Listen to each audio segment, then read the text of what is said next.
While most people can only fuse with one monster, he, on the other hand, can fuse with as many as 9,990,000 monsters. The first monster he fused with was none other than the legendary Emperor Demonara with a royal bloodline. Despite awakening such a powerful gift, he was still mocked by everyone as a useless failure simply because the world's evaluation system was too primitive.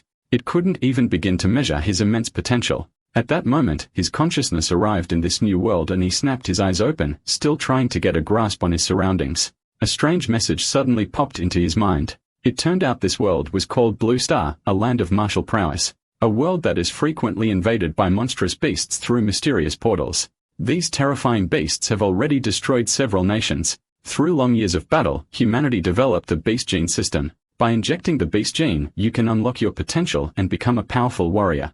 This is the only way to save human civilization. And so Blue Star entered an era where martial power reigned supreme. The protagonist, he, a young man who traveled here from another world, is now a warrior prep student preparing for his final exams. He lost both of his parents in an accident during his sophomore year, which shattered his motivation to study and train, leaving him at the bottom of his class. As he wondered what to do next, the teacher with a confident stride stepped up to the podium and said, "All right, everyone. Are you ready? We are about to start the gene modification injections. Remember, everything you've worked for over the past 3 years, building strength and cultivating martial energy, is for this moment." The teacher then added with a pointed look, as for those who haven't taken things seriously, he couldn't help but think, this is ridiculous. I've been putting into work. Why should I feel guilty? But since I've taken over the original owner's responsibilities, it's time to clean up his mess. The teacher then led the class to the gene injection hall where several metal boxes were neatly arranged on a table. Inside these boxes were the gene awakening serums which contained the raw genetic data from all the monsters.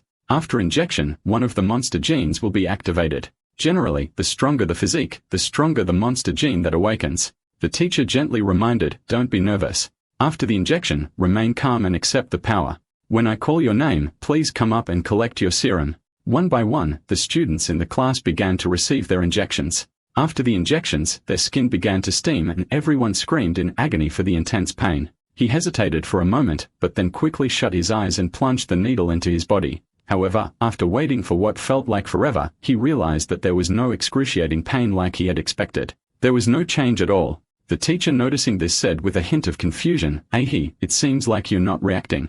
Ahi shrugged and replied with a grin, "Teacher, did I get the fake serum or something?"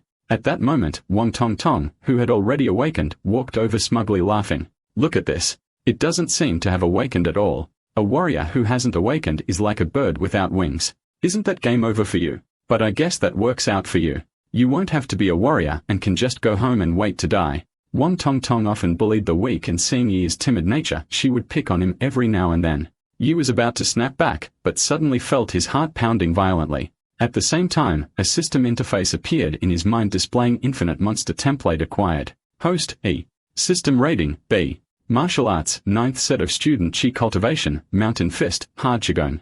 Monster templates extracted. He quickly shouted at Wong, "Taunter, move aside." But she arrogantly replied, "What's the matter? So what if you haven't awakened? Stop pretending. Leave." "Why should I?" He gritted his teeth, enduring the changes within, and said softly, "If you don't leave now, it'll be too late." In the next moment, Yi awakened, and it was the Emperor Demon RA bloodline ability. Wong Tong Tong, who had been standing right in front of him, was blasted away by a powerful shockwave, crashing to the ground. Most of the other students were also thrown back by the immense shockwave, with some even vomiting from the overwhelming pressure. However, 2 students were unaffected and secretly thought to themselves, "Is there someone stronger than me?" Just then, the system interface displayed.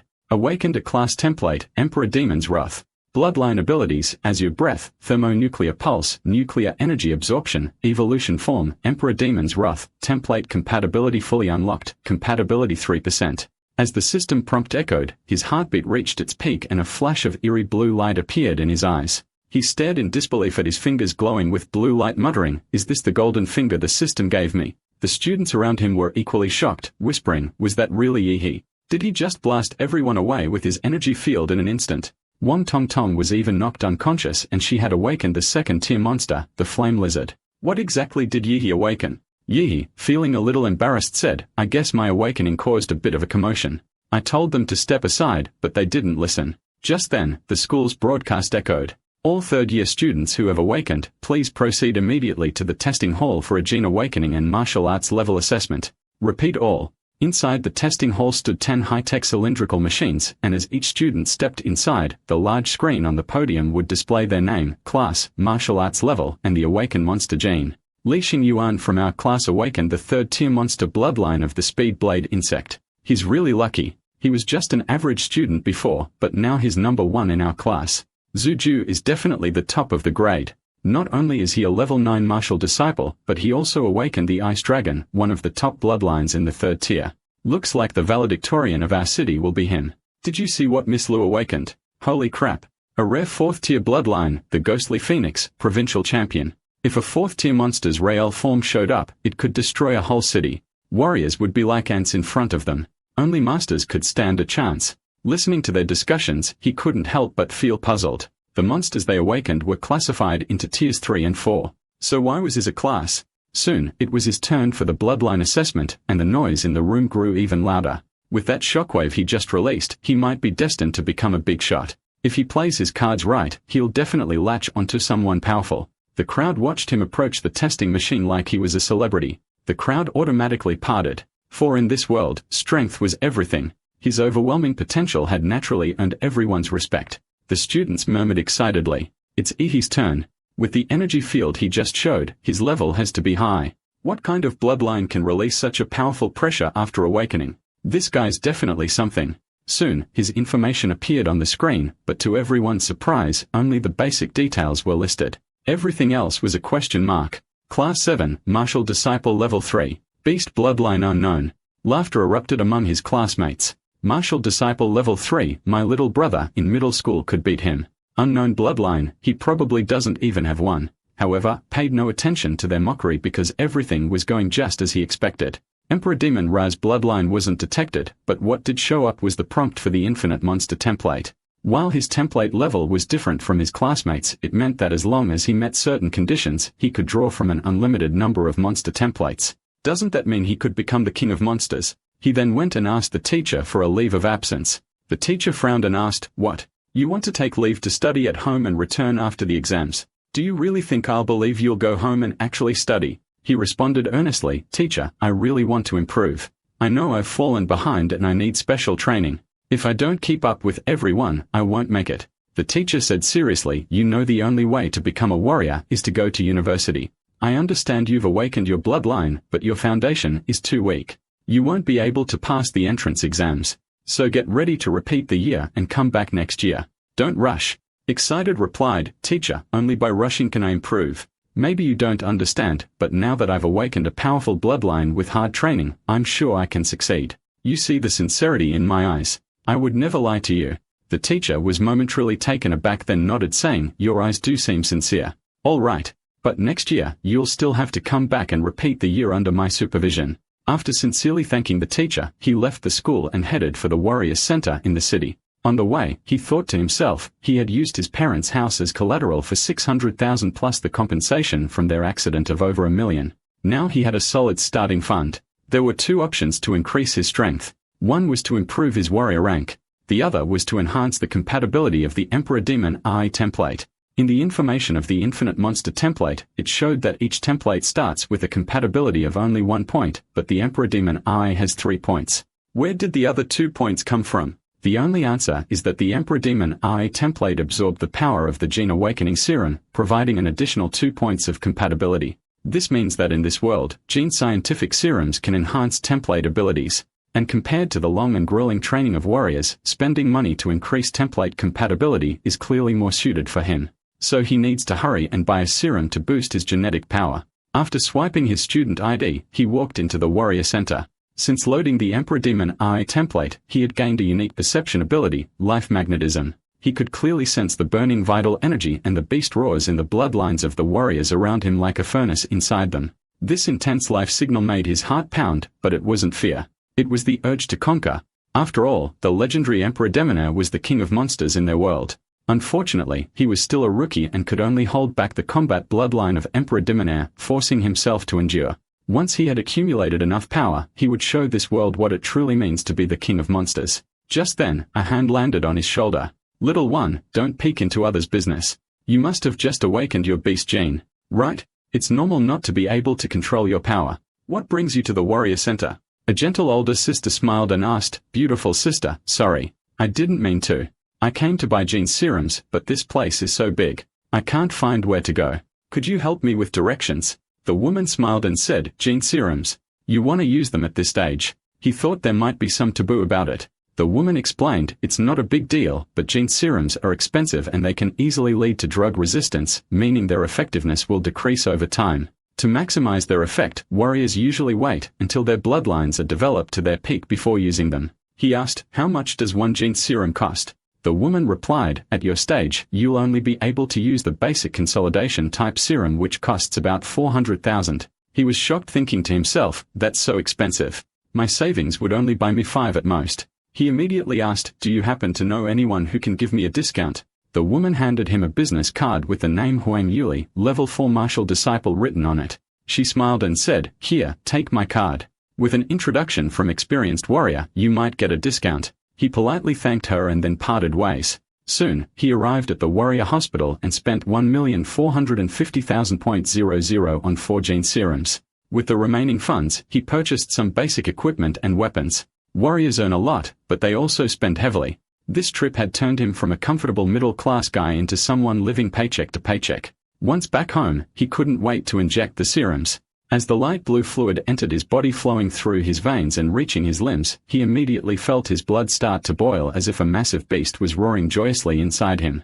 After injecting all the serums, the compatibility with the Emperor Demon Eye template increased from 3% to 7%. His physique also rose from a level 8 to 15, reaching Martial Disciple level 7. So this is what improvement feels like. Nice. But every time I injected a serum, my physique would rise by 2 points, but the last one only increased it by 1. It seems that as my body improves, further enhancements will become increasingly difficult. But this isn't bad. Just a few minutes of injections and I've achieved what would normally take others 3 years of hard training. This is still just my normal physical condition. If I activate the power of Emperor Demon Ra's bloodline, I might just have a shot at becoming the top scorer in the college entrance exams. If even with an advantage I can't surpass those geniuses, then this boost is really underwhelming. But for now, I'll start planning for the next step, heading into the secret realm. The rifts to secret realms are divided into 6 levels from S to E. The higher the level, the stronger the monsters inside. In an S-level secret realm, the monsters are completely uncontrollable by humans. If they invade the real world, the destruction would be catastrophic. He had entered in City's 3rd E-level secret realm. To his surprise, there were fewer people here than he expected. Perhaps it was because the secret realm had been developed for so long. After all, it was an old secret realm and the valuable treasures had already been taken, leaving only some weak monsters for new warriors to practice on. He signed a death waiver at the entrance and received his ticket to the secret realm. Soon, he arrived at the rift. The rift was 10 meters tall and 5 meters wide, and it appeared to be a blue-gray fluid-like substance with sparkling white particles flashing within it. He was extremely excited about his first journey into the secret realm, thinking to himself that this was the beginning of his path to becoming the king of monsters. With that thought, he leaped and jumped right into the rift. After landing safely on the ground of the secret realm, he looked up at the sky and immediately saw 3 gigantic planets hanging above him: Kangolan Star, Onway Star, and Taijin Star. Together, they formed a magnificent trio of planets in the sky as seen straight out of sci-fi movie. He couldn't help but marvel. Although I had read about the appearance of the secret realm in the textbooks, experiencing it in person is something entirely different. It's truly spectacular. As he took in the otherworldly scenery, he noticed something creeping up behind him in the grass. It was a first-tier monster, the saber-tooth rabbit, known for its violent temperament and ability to hover. The moment the saber-tooth rabbit leapt, it was as fast as a bullet leaving the chamber. Its sharp teeth aimed directly at his jugular. However, with Emperor Demon Ra's sensory abilities, he had already noticed the rabbit's movements. He quickly dodged, then using his momentum, grabbed the saber-tooth rabbit by the head and crushed it with a pop. After its death, the body rapidly carbonized and turned to ash, leaving behind only a thumb-sized white monster core. He looked at the monster core and thought, white, ordinary quality. It's worth about 1,000. Not bad though. I made 1,000 in just a few minutes. The average person works an entire month for 3,000 or 4,000. However, collecting too many first-tier monster cores wouldn't do him much good. It would be best if he could find a second-tier or higher monster. No sooner had he spoken than a second-tier monster. The corpse moth suddenly burst out from the ground. He chuckled softly, thinking to himself, well, that was quick. He drew his weapon and prepared to take the initiative. With a single sword strike, he hit the corpse moth. He'd studied the monster encyclopedia before and compared to the monster's steel-like back armor, its underbelly was clearly more vulnerable. The foul-smelling green blood shot out splattering on the ground and leaving a corrosive mark. The corpse moth curled its body into a ball and its blade-like insect limbs rapidly slashed toward him. He immediately used his mountain fist technique. His fist like a cannonball slammed into the corpse moth and its speed faltered after the hit. The corpse moth then launched two side-like fangs at him. He was startled. He didn't expect the corpse moth's mandibles to be capable of firing. He narrowly avoided the attack and quickly distanced himself. With his current martial artist level, he couldn't handle this monster. After all, he lacked the powerful martial arts techniques as support. Even his deep martial energy and vitality couldn't fully activate, barely reaching half its potential. Ultimately, it was due to the original body's poor foundation. Realizing the situation, he decided to activate his cheat. The Emperor Demon's Wrath bloodline, activate. In the next moment, his skin turned deep blue, his pupils glowing like sapphires, his arms covered in a layer of tough scales. His vitality exploded several times over and a gust of energy stirred around him. His claws became monstrous like those of a beast and with one swift motion, he grabbed the corpse moth's head. His palm closed like a hydraulic press and the corpse moth's tough shell cracked under his force. He then performed a swift sweep and the corpse moth was immediately split open from its belly. With his physique now at a massive 21 points, facing the second-tier corpse moth was a complete walk in the park. After deactivating his transformation, his skin reverted to its normal human form and his pores began to release heat with steam swirling around him.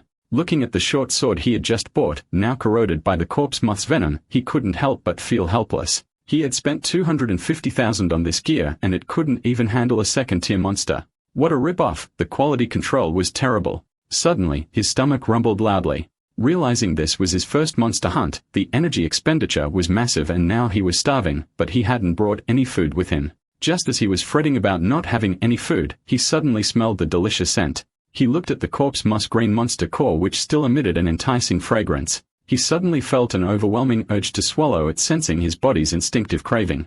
Without hesitation, he gulped the monster core down. The crystal-like hard core transformed into a soft liquid once inside him, quickly turning into a warm wave of heat, feeling like he had injected a gene serum. Every cell in his body seemed to rejoice. Furthermore, the compatibility with the impaired demon RA bloodline increased by 0.3%. Seeing this, he couldn't help but be overjoyed.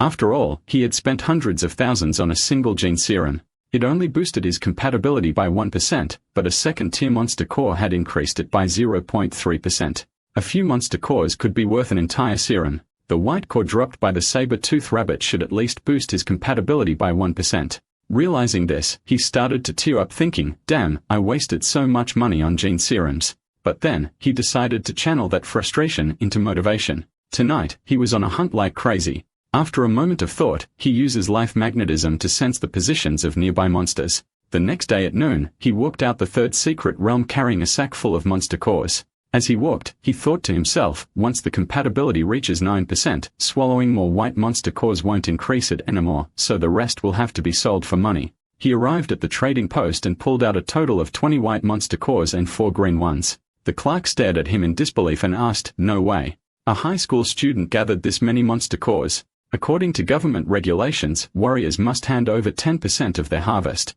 To get 1 green monster core, they had to give up 5 white ones. After selling everything, he exchanged them for nearly 200,000 Summer Kingdom coins. With 9 days left until the college entrance exam, he found himself back at InCity's 4th D-tier secret realm. A warrior team was already there. One team member said, Captain Lin, this time we should be about done with the Blood Jade Flower bounty mission. Right? Second-tier warrior Lin, he replied. Last time we came here, we found the general location of the Blood Jade Flower, but old chum got hurt, so he won't be joining us this time. 2 other team members expressed concern, but we only have 5 people now. The regulations say we need at least 6 to enter a D-tier secret realm. Captain Lin pointed behind him and said, no worries. I contacted an agency and they introduced us to a new warrior. Are you the martial disciple level 9, Godzilla? He nodded, thinking to himself, because I'm still a student and can't directly enter a D-tier secret realm, I had to use a black market agent to get a fake identity to join the team. They charged me 100,000 coins for that. What a scam. Lenny looked surprised. Godzilla. That's an odd name. He replied flatly, I couldn't use the original name or I'd risk infringing copyright. Lenny sighed and said, well, whatever, it's just a code name. With your martial disciple level 9 status, you don't have the qualifications to enter a D-tier secret realm. Our team will give you the chance to observe and learn, but make sure you don't hold us back. Seeing his serious expression, he thought to himself, at least he's been clear about the responsibilities before the mission. That's more reliable than someone throwing me under the bus later on. After preparing, the 6-person team got into the off-road vehicle and drove straight into the rift of the secret realm. This time, as they entered the secret realm, they found themselves in a vast desert. The bounty task they were given was to find a rare secret realm plant called the Cau flower. This was their second time entering this particular secret realm. Last time, they had successfully located the general area of the blood jade flower, which was guarded by a second-tier monster with a champion-level bloodline. The off-road vehicle kicked up a long trail of dust across the desert with sandstorms swirling all around. Sitting in the vehicle, he thought to himself, last time it was the rainforest, this time it's a desert. It seems that the secret realms aren't connected to just one world. Suddenly, several mole-like monsters poked their heads out from the ground. They followed the vehicle, seemingly preparing to launch an attack. One of the team members, Huda, was a man of few words. He immediately threw several crystal iron throwing darts. Each dart hit its target, striking the heads of the mole monsters with precision. The martial energy within the darts instantly seeped into their brains, shattering them. After a short while, the vehicle came to a stop near a small oasis in the desert. The blood jade flower Lin he was looking for was located in this oasis. Since the monsters in the oasis were very sensitive, the sound of the off-road vehicle's engine would give them away. So the group decided to get out and continue on foot. As the team leader, Lin, he began assigning tasks. Xiao, you'll release the shockwave grenade to draw the monster out. Xiaowu and Huda, you two will set up the traps. Old Liu, you'll provide suppression fire. I'll handle the front lines. Padazilla, you stay back and observe. He nodded, saying, no problem. After the tasks were assigned, the team got to work. The shockwave grenade soared into the air, releasing a thunderous sound. At the same time, a wave of higher-tier monster energy was rapidly released, causing some of the nearby monsters to think their territory was being invaded, drawing them toward the group. Soon, a massive rumble echoed from the oasis as if thousands of wild bulls were charging. A 10-meter-long second-tier monster, the Earth Dragon, roared as it smashed through trees and charged toward them. At this moment, Huda shouted, new guy, watch out. The monster's coming. The nearby team members immediately activated the traps and a large cloud of tranquilizing gas engulfed the Earth Dragon. This special gas made specifically for monsters was potent enough to sedate a whale with just a small vial. Linhe, who had been waiting, leaped high, wielding his ton-heavy alloy sword. The blade cut through the air with a sharp whistle, and with a single strike, he decapitated the Earth Dragon, sending blood gushing out like a fountain. The team assumed the Earth Dragon had been dealt with. Linhe sheathed his weapon and prepared to continue the search for the blood jade fruit. However, just then, the Earth Dragon suddenly raised its massive paw and slammed it toward Linhe. Fortunately, he had been on guard, instantly reacting. He launched his full-power mountain fist technique, finishing the Earth Dragon off and saving Linhe's life. The team was shocked. They hadn't expected that Ahi, a first-tier martial artist, could possess the strength to shake a second-tier monster. Such power earned their respect, and they no longer saw him as a liability, but as a valuable teammate. After defeating the Earth Dragon, the team found the oasis completely clear. Soon, they arrived at the center of the oasis lake where the blood jade fruit awaited. The blood jade fruit was a rare item that only appeared under very low chances. It was said to cleanse a warrior's body and enhance their physical potential, making it highly sought after, though it rarely appeared in the market. Just as Lin, he was about to celebrate, Huda from the team unexpectedly attacked with a poison dagger, stabbing it into Lenny's abdomen. The other team members exclaimed, what's going on here? Lenny swung his arm in a desperate move, shouting, Huda, what the hell are you doing? Huda quickly retreated, dodging the blow. At that moment, a bald man who looked tough as nails stepped forward, sneering, what's going on? Can't you see? He's obviously up to something that could make him rich. He was surprised that they all knew this man. Hop on. Xiao Wu angrily explained, Ho Peng, he specializes in robbing warriors of their loot from the secret realms. And now he set his sights on us. What a bastard. Linny, clutching his bleeding abdomen, looked at Huda, and Hope hung in pain and anger, growling, the blade's poisoned. Huda, you traitor. How did you know about this? Even my teammates only learned the blood jade flower's location after entering the secret realm. At this moment, Ahi calmly said, it was the throwing darts. You left the information on the darts. Huda sneered. You're clever, Padazilla, but you're still just a student, right? With the exams coming up, why aren't you studying and instead choosing to follow these scumbags on this trip? Ehai cracked his neck and replied coldly, yeah, the exams are coming up and I've got a top spot waiting for me. Ho Peng, furious at His arrogance, shot a dart straight at him. He easily caught the dart, smirking, you're barking so loudly like a disgusting fence sitter. Now that's arrogance so loud, I think it's time to clean up the trash. He then crushed Huda's dart with one hand. Hopunk, watching this, turned to Huda and said, "This kid's got some guts. Huda, I'll be taking his head." Without hesitation, Huda launched a barrage of darts at Ahi. Ahi grinned coldly, the battle intent in his eyes flaring like a wildfire. After several secret realm fights, he had long grown accustomed to the bloody struggles between warriors. He quickly retreated, narrowly dodging the incoming darts, who to seize the opportunity to get closer, spinning in the air. A sharp blade extended from his boots and his long legs swung down like a giant axe, aiming to slice Ihai in half. He didn't dodge. He pressed his finger to his forehead and blue energy immediately gathered at his fingertip, releasing an atomic breath. The blue beam instantly pierced through Huda's heart. As Huda's broken body fell to the ground, everyone froze for a moment, forgetting to continue the fight. Huda Peng, both surprised and furious, questioned, "Who are you? Which powerful family do you come from to be able to use gene techniques?" He coldly smiled at Ho Peng and replied, "I'm from the Emperor Demon Ra family. Do you want to beg for mercy?" Ho Peng, sensing the intense killing intent emanating from Ihi, realized this situation was beyond repair. His blood surged and the pressure of a second-tier warrior weighed heavily on everyone, leaving them gasping for air. With his bloodline activation, Ho Peng's body swelled several times in size, turning into a terrifying little giant. His massive frame and surging blood energy gave off an overwhelming sense of pressure, fully transforming him into a beast-like monster. He charged at Ihi, moving like a tank with a blast of wind behind him. In a split second that followed, Ihi crouched low, swiftly flipping to the side to dodge. His fingers shot out again, releasing a blue particle beam aimed at Ho Peng's vulnerable ankle. Ho Peng screamed in pain, bringing both his hands together and smashing him down toward Ahi. Ahi, with his agile footwork, easily dodged the attack. Surprised, he thought to himself, a second-tier warrior really is something else. My atomic breath couldn't even melt his ankle bones. Ho Peng then swung his arms like massive wrecking balls, closing in on Yi as if trying to crush him with his giant hands. However, Yi suddenly appeared behind Ho Peng. He then unleashed his fists charged with intense nuclear radiation, pounding one blow after another into Ho Peng's body, each punch injecting lethal nuclear material into his system.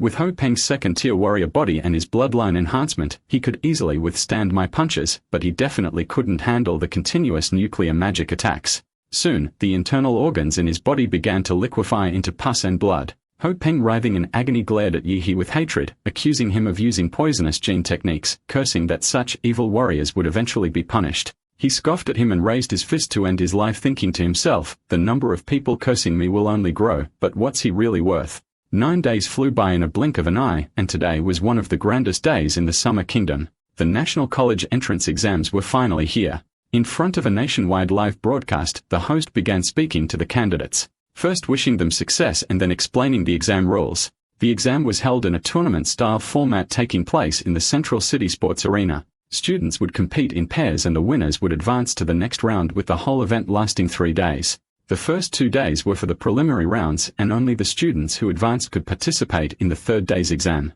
Each student had to compete in 3 matches during the prelims, and those who made it to the finals would continue to fight until the top score was chosen. The host emphasized that the candidates carried the future of humanity on their shoulders, urging them to showcase their strength for themselves and for the future of mankind before officially announcing the start of InCity's college entrance exams. As the host's voice faded, the candidates began to step onto the arena. On Arena 6, the match was between Yi and Wang Tongtong. But at that moment, Yi had still not arrived. The host announced that according to the rules, if Yi was not present after the match began, he would be disqualified. Wang Tongtong stood on the arena, smug and satisfied, thinking to herself, the Gene Conference made me lose face, a shame I'll carry for life. I was planning to humiliate Yi with my flame lizard, but that pathetic fool is hiding and won't show up. How disappointing. The audience murmured, how pathetic. He's too scared to even show up for the exams. He's probably hiding at home, trembling. Someone like him shouldn't even be in high school. He should just go sweep the streets. At that moment, the referee blew his whistle and said, time's up in City First High School, EEH. Before the referee could finish speaking, the crowd suddenly felt a powerful presence approaching. They all looked up and were shocked to see a person there. What kind of immense power could allow someone to fly like that? Just as the audience below was debating, the person suddenly landed on the arena and the immense force caused the entire platform to shake. When the dust cleared, Wang Tongtong was still confused. In the next moment, a foot was about to slam into her face. With that, Wang Tongtong was kicked off the stage. He watched Wang Tongtong fly off and muttered, that was close. Almost had to come back next year. As Wang Tongtong was knocked out of the arena, unconscious, the host loudly announced, he wins. He scoffed, saying, that's it. This was too easy. The audience couldn't believe it, shouting, he is seriously strong. One kick and his opponent was done. The way he entered was so cool. Is this what they call a kick from the heavens? At that moment, the system displayed. His total physique is 226 and his compatibility is 20%. He proudly said, as a thank you, Captain Lin gave me the blood jade fruit. It took some time to improve my physique, but now you're about to see some real action. After defeating Wang Tong Tong, he continued to battle the others. 3 matches, 3 wins. Each one ended with a single kick. No hesitation. The audience went wild, shouting, Hi is like one kick man.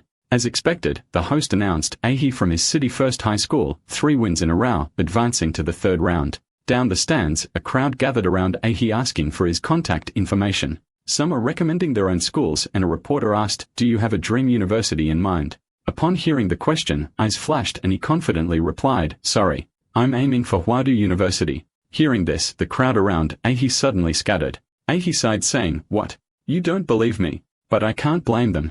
Huadu University is the best martial arts college in the Summer Kingdom, one of the top 5 in the world, a holy land for all warriors. Cities like in City only allow the top students to enter that sacred place, but it's fine. Martial artists are judged by their strength. Once on the top score, we'll see what they say. At that moment, the examiner noticed his performance and approached him asking for a retest of his martial artist level. After a quick scan, the examiner was shocked and exclaimed, just half a month ago, he was a martial disciple level 3, but now he had reached level 9. Upon further investigation, they found that he had frequently visited E-tier secret realms after leaving school. So they asked him why he ventured into such dangerous places right before the college entrance exams. He casually explained, it's to settle myself. My father left me a message before he passed. He said that to surpass humanity, you have to stop being human. Sobbing, go to secret realms, battling and breaking through my genetic locks. The examiner froze when he heard he mentioned breaking his genetic lock and immediately said, I need to report this right away.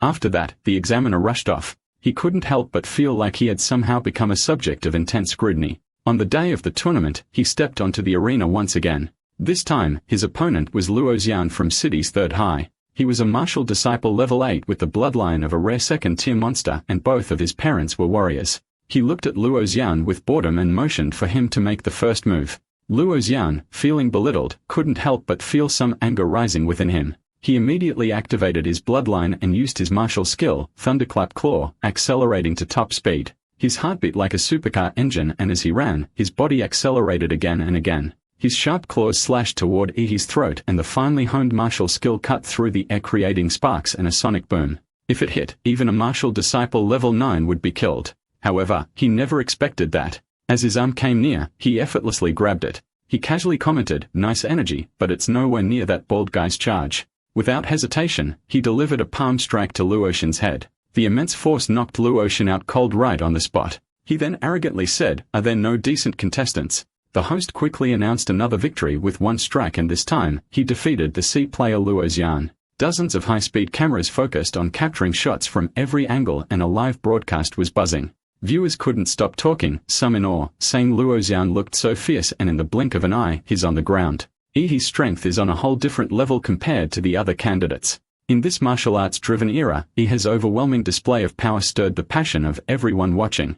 Zhu watched as Luo Xian was carried off the stage by medics. His eyes filled with fierce determination, and he instinctively clenched his fists. As expected, you're the one I've been rooting for. I'll definitely defeat you in the finals. The head of the Huatai University admissions office, having watched his impressive performance through the live broadcast, demanded to have all of his information within half an hour. Just after he finished his match, the second group of the qualifiers was already in full swing. This match was even more heated than his, as both competitors were top-tier beauties with larger followings, making it even more of spectacle. One of them was Kai Shaolin from its city 2nd high, a petite girl with an incredibly sexy figure. She flipped her long golden pigtails, giving Liu Qingzu a provocative look, and remarked that she hated the robotic expression of Liu's family's young lady. Liu Qingzu didn't respond. Instead, she simply bowed slightly and greeted her. Her face expressionless, as if she didn't take Kai Shaolin's challenge seriously at all. The referee blew the whistle, signaling the start of the match with the aura of a martial disciple level 9.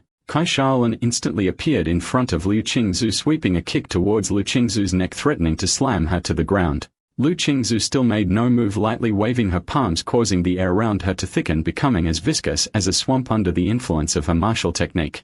When Kai Shaolin's kick met the air in front of Lu Qingzhu, she felt as though her leg, which could tear through military-grade steel, had instead sunk into soft cotton.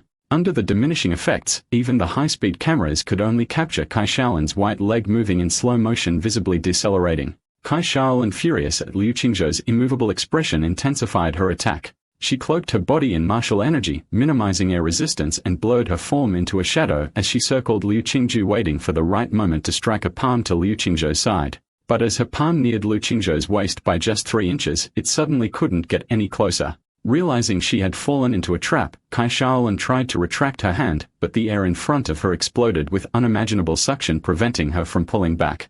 At that moment, Liu Qingzhu made her first move, extending her slender fingers, which now shimmered with a jade-like light. The warriors watching the live stream had their eyes widen as they recognized the move, the Hanyuan jade finger from the Xian Huang martial technique. To see a student about to take the high school entrance exams mastering the Xian Huang technique was astonishing. Such martial talent didn't need to be proven through exams. This alone could guarantee a direct admission to Huadu University. Standing closest to Liu Qingzhu, Kai Shaolin could feel the terrifying energy from a jade finger, realizing that if she didn't pull out her trump card now, it would be her last chance. Without hesitation, she activated her bloodline, Shadow Tiger King. A massive shockwave exploded from her body, shattering the air around her. Liu Qingzhu, however, didn't choose to withstand the blow. She lightly tapped the ground with her foot, her body swiftly sliding a dozen meters to create some distance. The examiners in the stands held their breath, eyes fixed on Kai Shaolin, amazed. A king-level bloodline is hard to control, and the Shadow Tiger King is known for its brutal power. This girl's future is boundless. The awakening of the Shadow Tiger King's bloodline placed a heavy burden on Kai Shaolin's body. She exhaled hot air and struggled to speak to Liu Qingzhu, challenging her to display the Phantom Crow bloodline. Liu Qingzhu, ever the woman of few words, spoke her first line since the battle began. "This is enough." Kai Shaolin, completely enraged, shouted, "Do you think anyone below a warrior can challenge me?" Her body moved like a vicious tiger, her fierce blood energy coiling into a torrent behind her, her palms slashing through the air toward Liu Qingzhu. Facing the brutal strike, Liu Qingzhu softened the blow with grace, her hands moving like she was playing a piano. The invisible threads of her technique gradually reducing Kai Shaolin's force until it disappeared entirely. Kai Shaolin's attack failed, and she immediately drew on her immense blood energy, dispelling the invisible threads around Liu Qingzhu. With her small body in midair, she kicked again.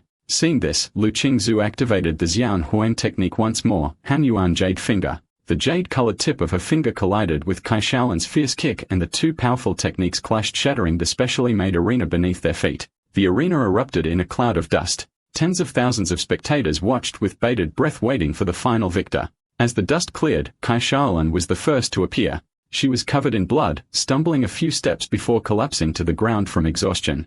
Liu Qingzhu, however, stood like an ethereal fairy, her hair slightly disheveled but otherwise pristine and composed.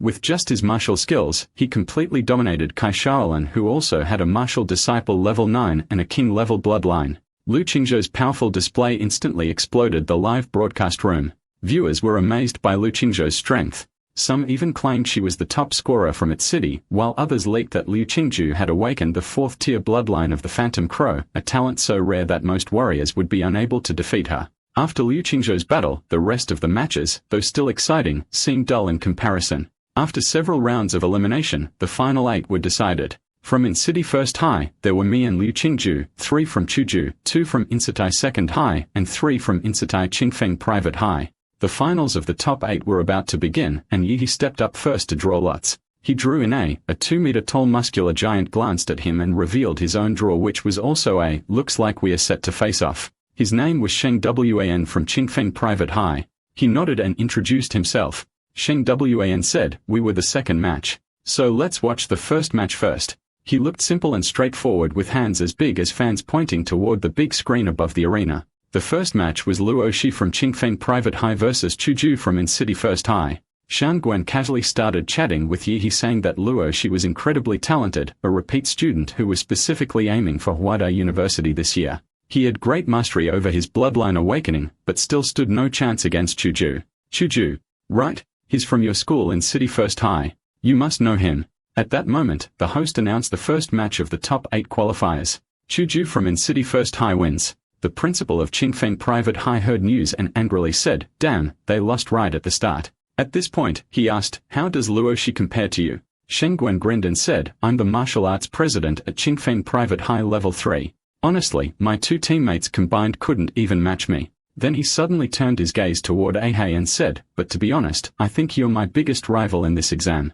I've always had an extremely sensitive sense. I can feel that you're like a dormant volcano with a beast hidden inside you.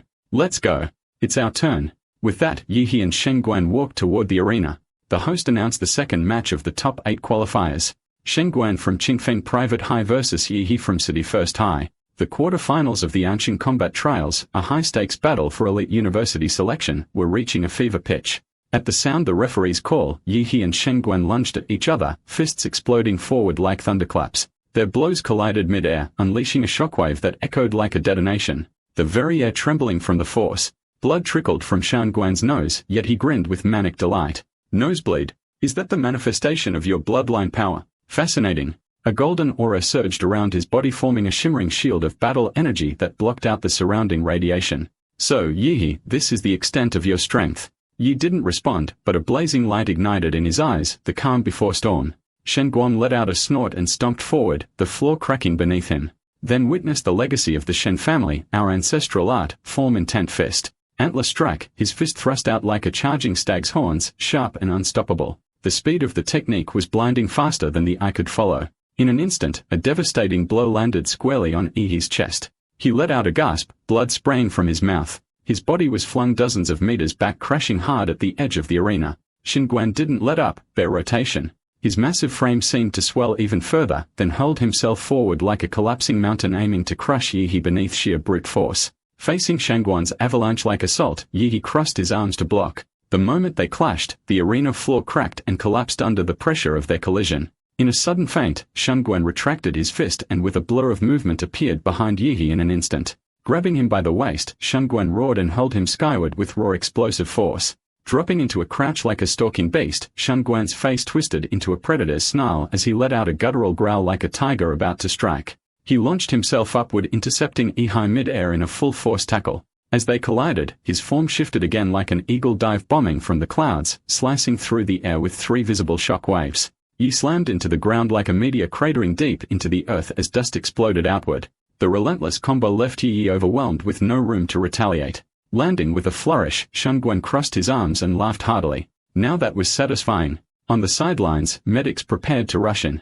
After that brutal form intent fist combo, even a veteran fighter would be half dead. But suddenly, Shen Guan froze, a chill crawling up his spine. He felt it like standing before an ancient monster. His instinct screamed at him to retreat from a settling dust. A massive scale-covered arm emerged. Then he stepped forward, transformed his body, now towering monstrous like a humanoid Godzilla. His voice rumbled low and powerful, "You're strong. That's why you get the honor of witnessing this form first." Shen Guan's pupils dilated in disbelief. He stood frozen, stunned by what he was witnessing. Beast form manifestation, your bloodline awakening reached that level. The beast form, an ultimate transformation that only those who have fully mastered their bloodline can attain. It unleashes the true might of the ancient beast slumbering within. He had never imagined that in this remote city of Anshin, there was another prodigy who could rival the likes of Lu Qingju. As Yihe's monstrous form stabilized, a blaring alarm erupted from the energy monitors beside the proctors. These devices could track the fluctuations of awakened combatants in real time. Radiation levels spiked to catastrophic levels, completely maxing out the instruments. The proctor's eyes narrowed, quickly released dense energy barriers to contain the surging power. The crowd gasped, then exploded with excitement. Did you see that? This is Yihe's awakened form. What kind of bloodline is that? Anyone know? I'm from First Academy. They say his bloodline's classified as unknown, but how can that be unknown? He glanced around as he heard the murmurs. So this world didn't know about the Imperial Megalithon. That meant no one here could recognize the bloodline he had awakened. Meanwhile, Shen Guan's nose began to bleed again. The radiation now surpassed what his energy shield could handle. He clenched his fists, realizing he had to finish this fast. With a roar, Shen Guan triggered his own awakening. A blinding aura surged from his core, golden patterns arcing through the air like lightning. One of the proctors muttered in awe, "That's the Golden Simeon King bloodline, a Tier 3 royal strain. What's going on in this city?" A golden radiance surged across Shen Guan's body. With a deafening roar, his frame expanded to nearly 3 meters tall, towering like a gilded war god at the center of the ring. He launched a devastating punch, the motion fluid and serpentine. This was Serpent Strike, a deadly move from his inherited martial art, form intent fist. He responded instantly, stepping forward with mountain-breaking fist. The technique appeared simple, but the sheer force behind it was terrifying, like a landslide hurtling towards target. Their fist collided with a thunderous impact, the air exploding between them in a violent shockwave that pushed spectators back. Power-wise, these awakened form had completely surpassed Shen Guang. Shen Guang was blasted backward, and even his golden hide, said to deflect bullets, cracked under the pressure, blood seeping through. Were it not for his last-second energy redirection, his entire arm would have shattered on the spot. It was the first time Shen Guang found himself overpowered in a direct clash, but rather than back off, he charged in again. His arms twisted like twin serpents coiling around Yihe in an attempt to hurl him through the air, but he might as well have tried to lift a mountain. Yihe remained immovable. Changing tactics, Shen Guang crouched low, muscles coiling tight like a loaded spring. With explosive force, he launched upward, legs tearing into the ground. Then came Elephant Stomp, another form-intent technique. Boom! The impact rocked the entire arena. Shock waves shattered the stage surface as if an earthquake had hit dead center. As the dust cleared, every spectator stared at the arena in stunned silence. The beastly figure, still standing tall, hadn't budged an inch. Now it's my turn. Guy's voice was low and steady as he pulled his embedded leg from the cracked floor. Blue energy rippled around his fist, distorting the air with intense heat as if the very atmosphere was ready to combust. But just as he was about to strike, Shen Guang suddenly dropped to his knees with a loud thud. I surrender. He froze mid-step, visibly confused. Wait, what? The surging energy he'd been building had to be pulled back. According to the rules, he couldn't attack once his opponent officially conceded. The dark blue scales faded away as Yihe returned to his normal form. The transformation fully undone. Victory goes to Yihe, the referee announced. Meanwhile, the live stream chat exploded in a world where strength was everything. A climactic battle had just ended with a surrender. He became an overnight sensation. His follower count skyrocketed in real time. Highlight clips like the monster who made his rival kneel and one punch to Godhood spread like wildfire across social media. Comments poured in. Yihe is this year's #1. No contest. Forget Liu Qingzhu. Yihe's on another level. Back at Qingfeng Private Academy, the principal's face darkened as he clenched his fists. Luo, she failed, and I invested everything in Shen Guang. He glared at Shen Guang as he walked off the stage shouting, you surrendered. Do you know how much money we pumped into you? Ungrateful brat, you're not stepping into any university until you pay us back. The principal barely finished his sentence when Shen Guang calmly placed a hand on his shoulder. Though the gesture was light, Principal Qingfeng suddenly felt a cold chill run through his entire body. Shen Guang's gaze was steady, his voice sharp as steel. I couldn't take that last punch. Had I tried, I would have damaged my foundation. I conceded for my own good. If you think that's cowardice, then why don't you go take that hit? He stepped closer. As for your academy's investment in me, I'll repay it. But don't forget, you can't threaten someone stronger than you. The principal swallowed hard, voice trembling. All right. Why, you make a good point. With the second match over, the tournament moved forward swiftly. Of the final 4 contenders, 3 hailed from Anqing First Academy. Only 1 came from Second Academy, but the Second Academy student had been completely overshadowed. The crowd barely noticed him, turning him into a forgotten extra. Meanwhile, the First Academy's headmaster was grinning ear to ear. His semi-final draw began. He stepped forward first, unfolding his slip. Just as he turned to leave, he felt a gaze pierce through the crowd. Looking up, he locked eyes with a girl whose pupils gleamed like obsidian, Liu Qingzhu. In her hand was an eye as well. Semifinals match 1, Yi versus Liu Qingzhu. Anqing First Academy's ultimate showdown. The stadium erupted and the live stream went nuclear. Holy crap. We finally get to see it. Anqing's most anticipated clash in entrance exam history. Smasher bro. No way. Liu Qingzhu's the real deal. She's mastered 2 Xianhuang tier techniques and demolished a tier 3 royal bloodline candidate. And she hasn't even revealed her full bloodline potential yet. Don't forget, Shen Guang was a tier 3 royal too. He had to awaken mid-battle to beat him. Liu's got tier 4 blood and high-level martial mastery. This might be Yi's biggest challenge yet. Agreed. Makes sense. Now, Yi's got this. The internet was ablaze with debate. Who was stronger? Yihe or Liu Qingzhu? But they wouldn't have to argue much longer. The semifinals of Anqing First Academy had officially begun. Yihe versus Liu Qingzhu, the moment the referee gave the signal. White mist surged around Yihe like a storm, his aura boiling over as he instantly entered his awakened bloodline state. The power rolling off him bent the very air around the arena, but Liu Qingzhu wasn't faced. Her martial techniques weren't just powerful. They were unconventional, elusive, and nearly untouchable. Brute strength alone wouldn't be enough to land a blow on her. What made her even more dangerous was her strategic mind. He knew if the fight dragged on, he'd be at a disadvantage. So he made his choice, go all out from the first move. Liu Qingzu remained expressionless, her voice as calm and cold as steel. She met Yi's blazing gaze and said, "Yi, I hope you are strong enough to make me take this seriously." Suddenly, Yi released a large amount of steam enveloping the entire arena. The audience below was instantly confused with a mist clouding everything. They couldn't see what was happening. The host immediately added fuel to the fire. The genius of the Liu family, Liu Qingzu, faces the dark horse of this year's competition, Yi. How will she respond? Let's wait and see. Could this be Yi's bloodline awakening? Yi kept his eyes locked on the silhouette of Liu Qingzu through the smoke, knowing that he couldn't afford to be careless. Liu Qingzu's martial skills far surpassed his own, and with her mysterious techniques, no matter how powerful his strength, it would be difficult to harm her. This martial genius also had an exceptionally high battle IQ. The longer the battle went on, the more disadvantageous it would be for him. So he had to go all out from the start. One blow to end the fight, no second chances. A tremendous amount of energy gathered in Yi's right fist as he launched his mountain-blocking fist. Liu Qingzu didn't expect Yi to come at her so aggressively. She quickly crossed her arms, channeling her martial energy for defense. But Yi's speed was so fast that he left a series of after images in front of her. Then he suddenly swept a powerful kick toward her. The audience was discussing it. Did he just use a deceptive trick? Liu Qingzu was speechless. This guy really said he was using his fists, but in reality, he was using his steel whip. At that moment, Yi shouted, swinging his fist and appearing directly above Liu Qingzu, his eyes glowing with intense energy. The audience was no longer calm and they murmured, "Poor Liu Qingzu, despicable Yi, using such tricks, showing no martial virtue." In martial combat, one must never hesitate to use tactics. Liu Qingzu could only once again cross her arms to defend herself. The audience couldn't help but hold their breath for her. Oh no. Liu Qingzhu's rhythm was completely disrupted by that move. Now wasn't the time to show mercy. Yi kept attacking with one strike after another, not giving her a chance to retaliate, hitting her like a punching bag.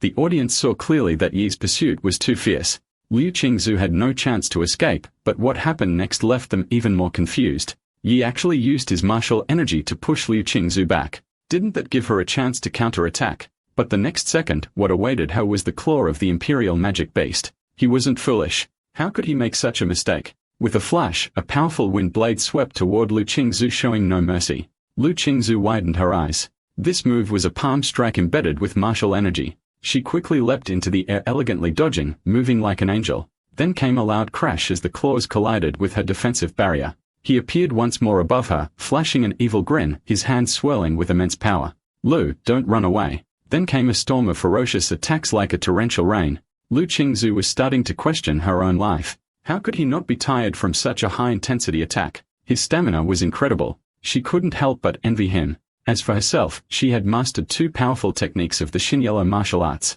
One was a defensive secret technique from the Liu family, illusory shadow of floating flowers, and the other was an offensive technique, mixed yuan jade finger. If she could use either of them, she could break free from Yi's relentless attacks. Unfortunately, Yi didn't give her any chance. If this continued, Liu Qingzu would soon be knocked off the stage by Yi. With no way out, Liu Qingzu decided to stop hiding. Suddenly, a feather appeared on her fist. Yi's eyes narrowed upon seeing this. "Finally, going to use your trump card." A long cry echoed throughout the arena, signaling the awakening of the bloodline, the netherworld sparrow. A humanoid bird soared into the air. Its purple wings flapped as pieces of feather floated down. This was the bloodline awakening. Liu Qingzu was revealing her magical beast bloodline for the first time, the netherworld sparrow. "You better be careful. I can't control my power in this form." He grinned at this, knowing this was exactly what he'd been waiting for. After all, he didn't want to unleash too much power and destroy her.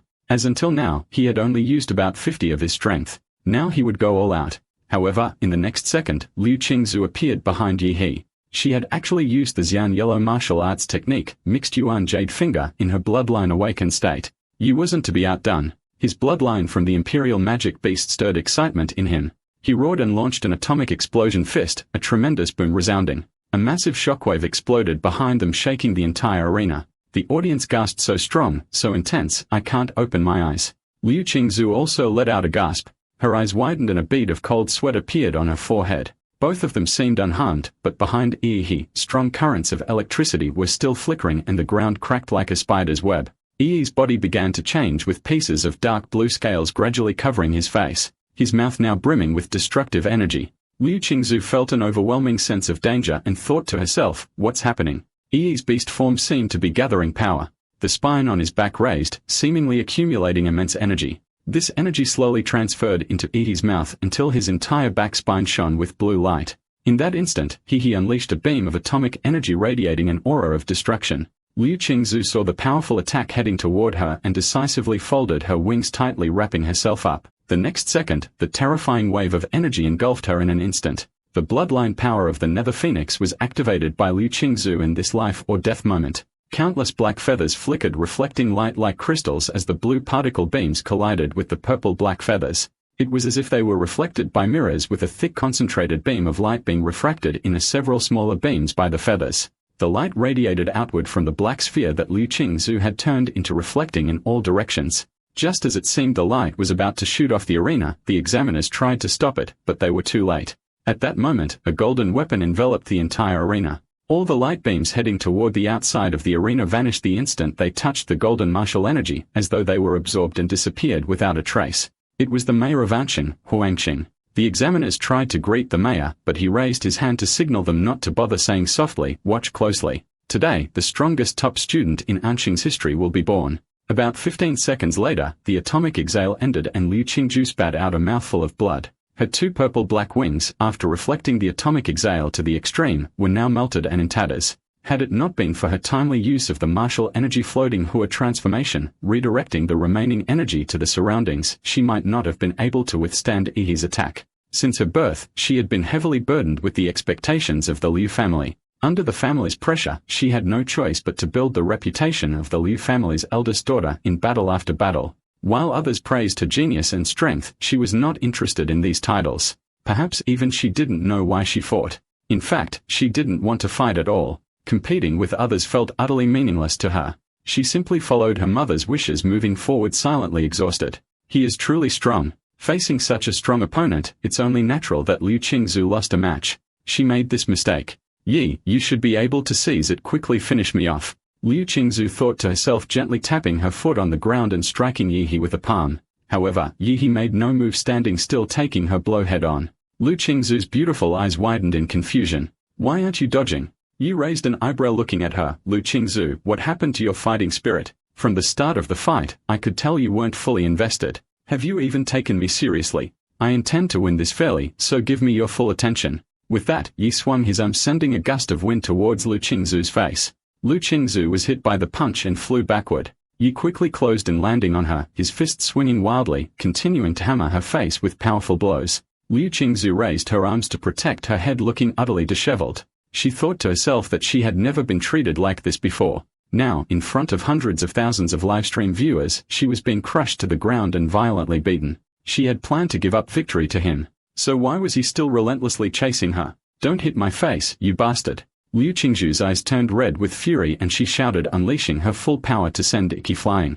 Iki's eyes gleamed with fiery battle intent, expecting just this. "If you don't want to get hit in the face, then fight seriously." Ashes swirled in the air as a pair of giant purple-black wings spread out, stirring up a storm. Liu Qingzu's delicate face bore strange, otherworldly patterns while her back sprouted what looked like a yellow robe-like tail feather. The power of her chirp soared, echoing across the battlefield as she transformed into her beast form. After entering her beast form, Liu Qingzu appeared cold and confident. "Yihe, as you wished, I will defeat you with my strongest form." A massive pair of violet-black wings suddenly burst open in midair, stirring up a raging storm. Mysterious markings spread across Liu Qingzu's flawless face while her regal tail feathers fluttered behind her like a royal cloak. From deep within her, a piercing avian cry echoed in all directions. He grinned, "Finally showing your beast form. Now, this is getting fun." Not to be outdone, he unleashed his full power. His body wrapped in glowing blue energy, each weapon radiating atomic force, turning him into a walking reactor of destruction. This was his fusion of the Godzilla battle template with hardened martial arts, a technique known as nuclear radiance mode. With a deafening blast, the ground beneath him exploded, launching Yihe like a missile straight toward Liu Qingzu. "Let's make this a real fight." Liu Qingzu didn't flinch. Her wings snapped wide, drawing in the surrounding air currents. She summoned a funnel-shaped storm laced with ghostly energy that could devour all it touched. The entire arena was swallowed in a spiraling hurricane as it roared toward Ahei. He didn't flinch for a second. He launched himself like a torpedo straight into the ghostly hurricane. The instant he entered, a massive atomic detonation erupted in a burst of blue light, tearing through the storm. He surged forward with unstoppable momentum, heading right for Liu Qingzu. Her face changed. Those eerie patterns shifted to a deep crimson purple. She let out a piercing cry, unleashing her bloodline ability, Spectral Avian Howl. The sonic wave distorted the air itself, spreading like a shock wave across the entire arena. He was instantly engulfed by the blast. His atomic armor flickered violently, nearly extinguished by the deadly frequencies. If not for his high-tier Godzilla-based lineage, that spectral screech might have torn him apart from the inside. But hey, who can play that game? You think you're the only one who can scream? The vertebrae along his spine lit up one by one. Atomic power surged through his body as he activated his ultimate move, Atomic Breath, full output mode. Determination flashed in Liu Qingzhu's eyes. She gave up all defense and poured every ounce of strength into offense. She refused to lose. This battle would have a winner. She unleashed her ultimate technique, Jade Core Strike, fused with her bloodline's secret art, Spectral Blood Lance. A brilliant column of blue energy roared toward her like a divine judgment from the heavens. At the same time, she pointed her glowing jade fingertip forward, condensing the crimson-purple energy of destruction. With her wings beating furiously behind her, she slashed forward, cutting directly into the oncoming atomic beam. The two devastating forces collided midair, unleashing a cataclysmic explosion. Waves of raw energy surged across the arena, shaking the very sky. The host let out a panic scream. This isn't good. That kind of power, it's way beyond what two junior fighters can control. Outside the arena, the city mayor's expression darkened. He moved instantly. Either of these monstrous prodigies getting hurt would be a massive loss for the entire city, even the whole Federation. Gene Tree, Earth Pulse Barrier. As he shouted, the ground rumbled violently. 3 massive stone walls infused with his battle aura erupted from the earth, slamming down between the colliding attacks. But just moments later, those thick stone barriers were obliterated. A blinding white flash swallowed the arena whole. The crowd erupted in chaos. That explosion was insane. Wasn't that the mayor's wall just now? Yeah.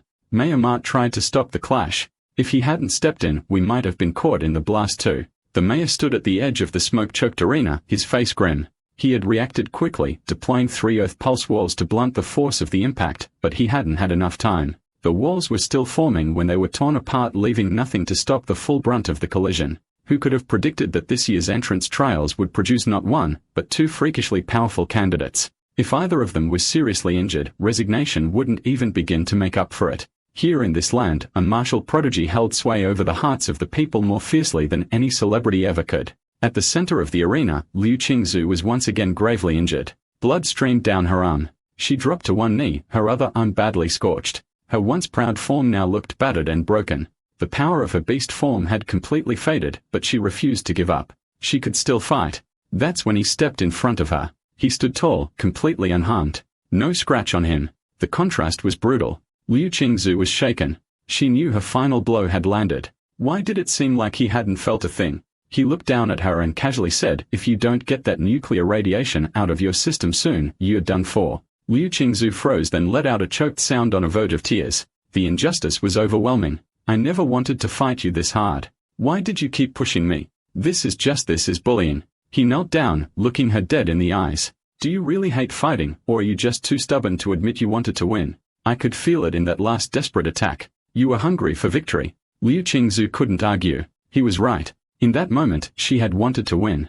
That desire had made her drop her guard and go all in. But what was happening to her? She'd always hated fighting. She wanted to lose quickly, didn't she? And yet, during that final clash, she felt something else. Something raw and exhilarating, that rush of fighting not for anyone else, but just for herself. He gently placed a hand on Liu Qingzhu's shoulder. You lost because your mind was too clouded during the fight. Then without hesitation, he absorbed the lingering nuclear radiation from her body. Liu Qingzhu looked down. The radiation and the wounds on her arm were rapidly healing. He looked her in the eye and said earnestly, "Even so, you're still the strongest opponent I've ever faced. If there's ever another chance, I'd love to fight you again. No distractions, just a pure battle, Liu Qingzhu." Her cheeks flushed red at his words. Just then, the smoke over the arena finally cleared. Every camera zoomed in on the center stage. The host shouted excitedly, "It's he. He's still standing. The first semifinal match is over. Yi of Anqing First High takes the win." Shortly after, Chuju claimed victory in his match as well.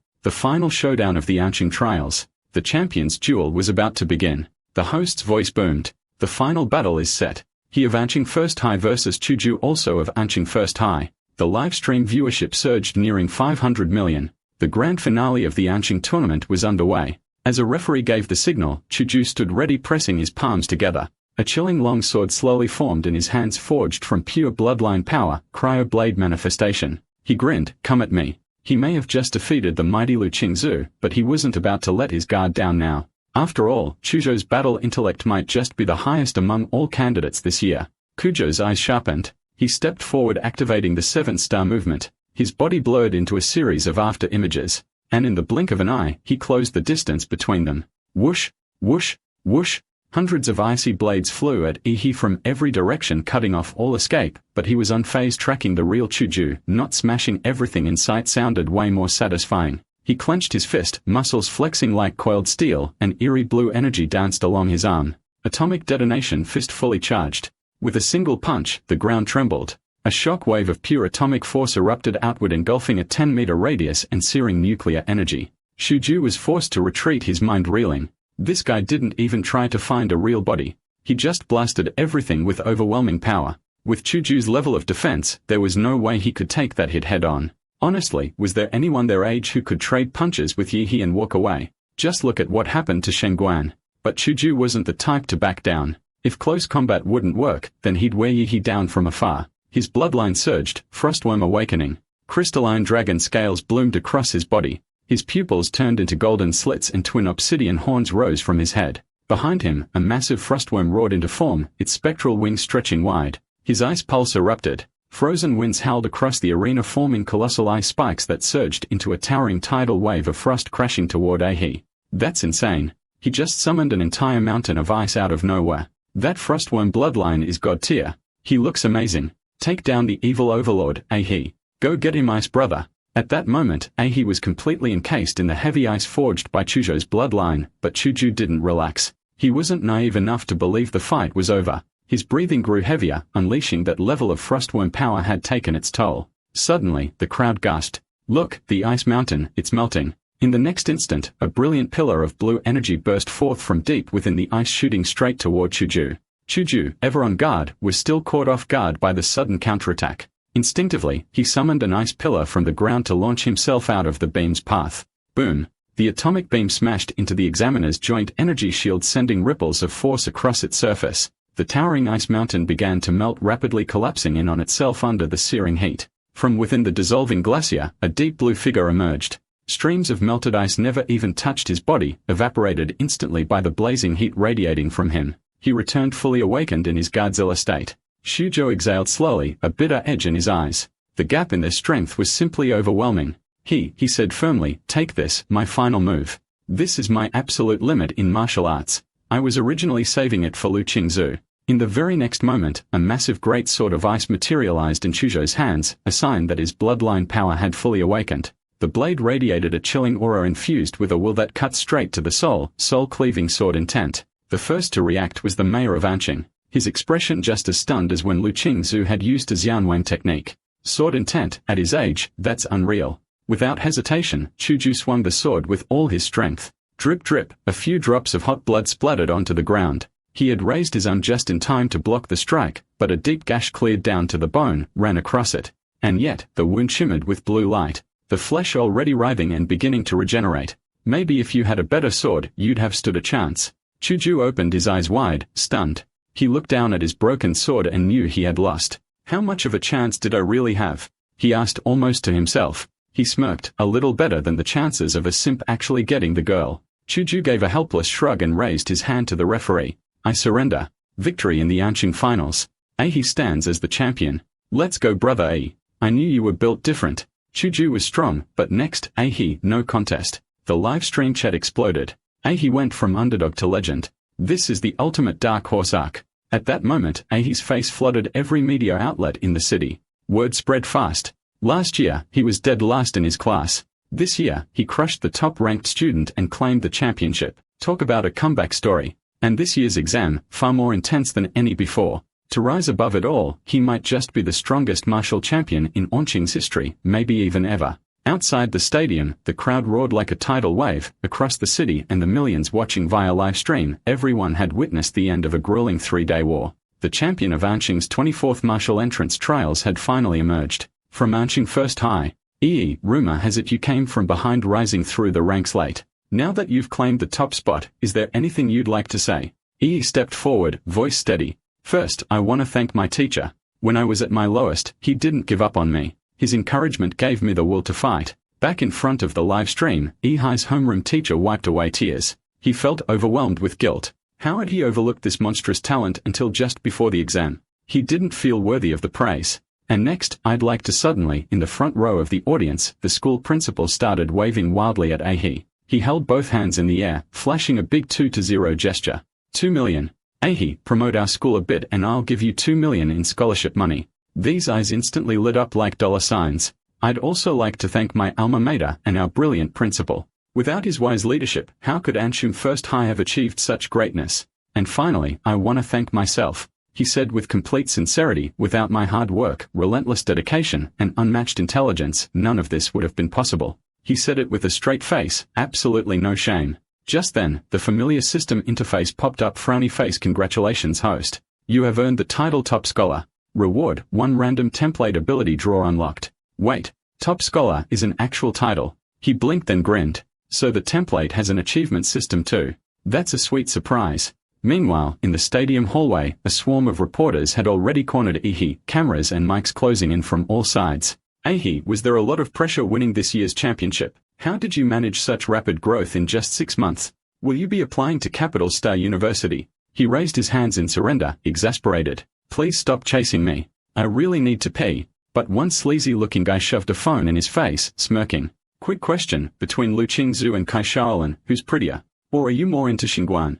Or maybe Chuju? Nope. I'm out. You bolted like a rocket. He had no time for weird fan service interviews. After finally shaking off the media mob, he ducked into the empty basketball court, finally catching his breath. His eyes lit up with excitement. So the template isn't a one-and-done deal. I can unlock more through the system. This is insane.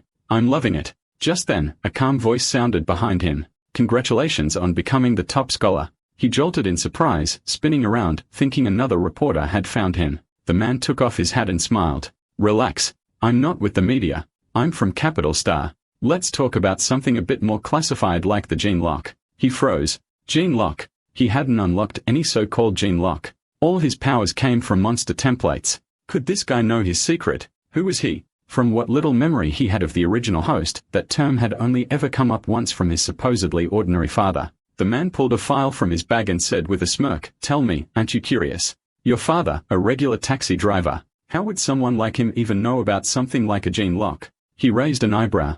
Wait, could my old man actually be some kind of hidden expert? The man handed him the file. Due to your unique status, Capital Star has authorized the release of a restricted document. He opened it and his eyes widened as he read, Project Prometheus, once a dominant force in Blue Star's biological gene research. After a classified incident, the institute was blacklisted by multiple nations. Its key researchers went underground erasing their identities. The gene lock was among their most ambitious experiments. He slowly closed the file, realization hitting him hard. So you guys think my regular old cab-driving dad was actually a senior researcher of Prometheus? And me, I'm one of their secret experiments. Please don't worry, the man in the trench coat said gently. The government isn't here to threaten you.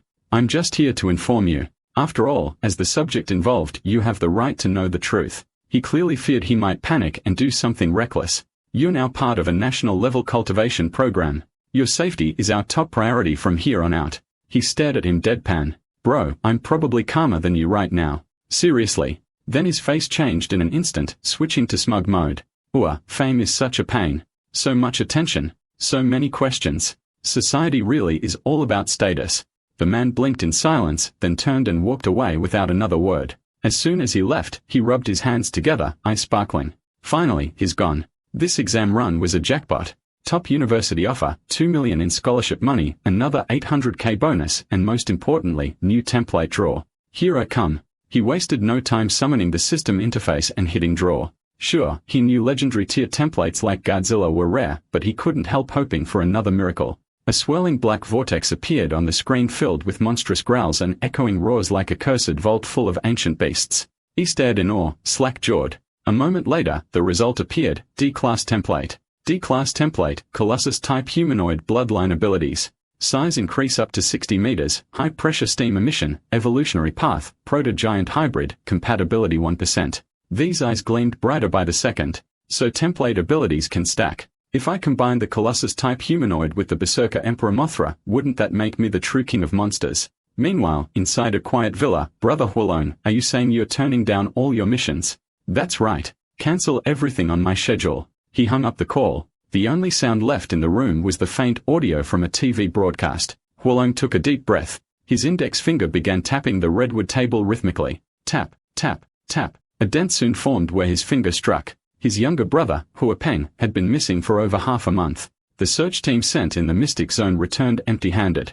Not even a corpse, an experienced hunter of forbidden realms. Huolong didn't need confirmation. His brother was dead. Worse, the scene had been claimed.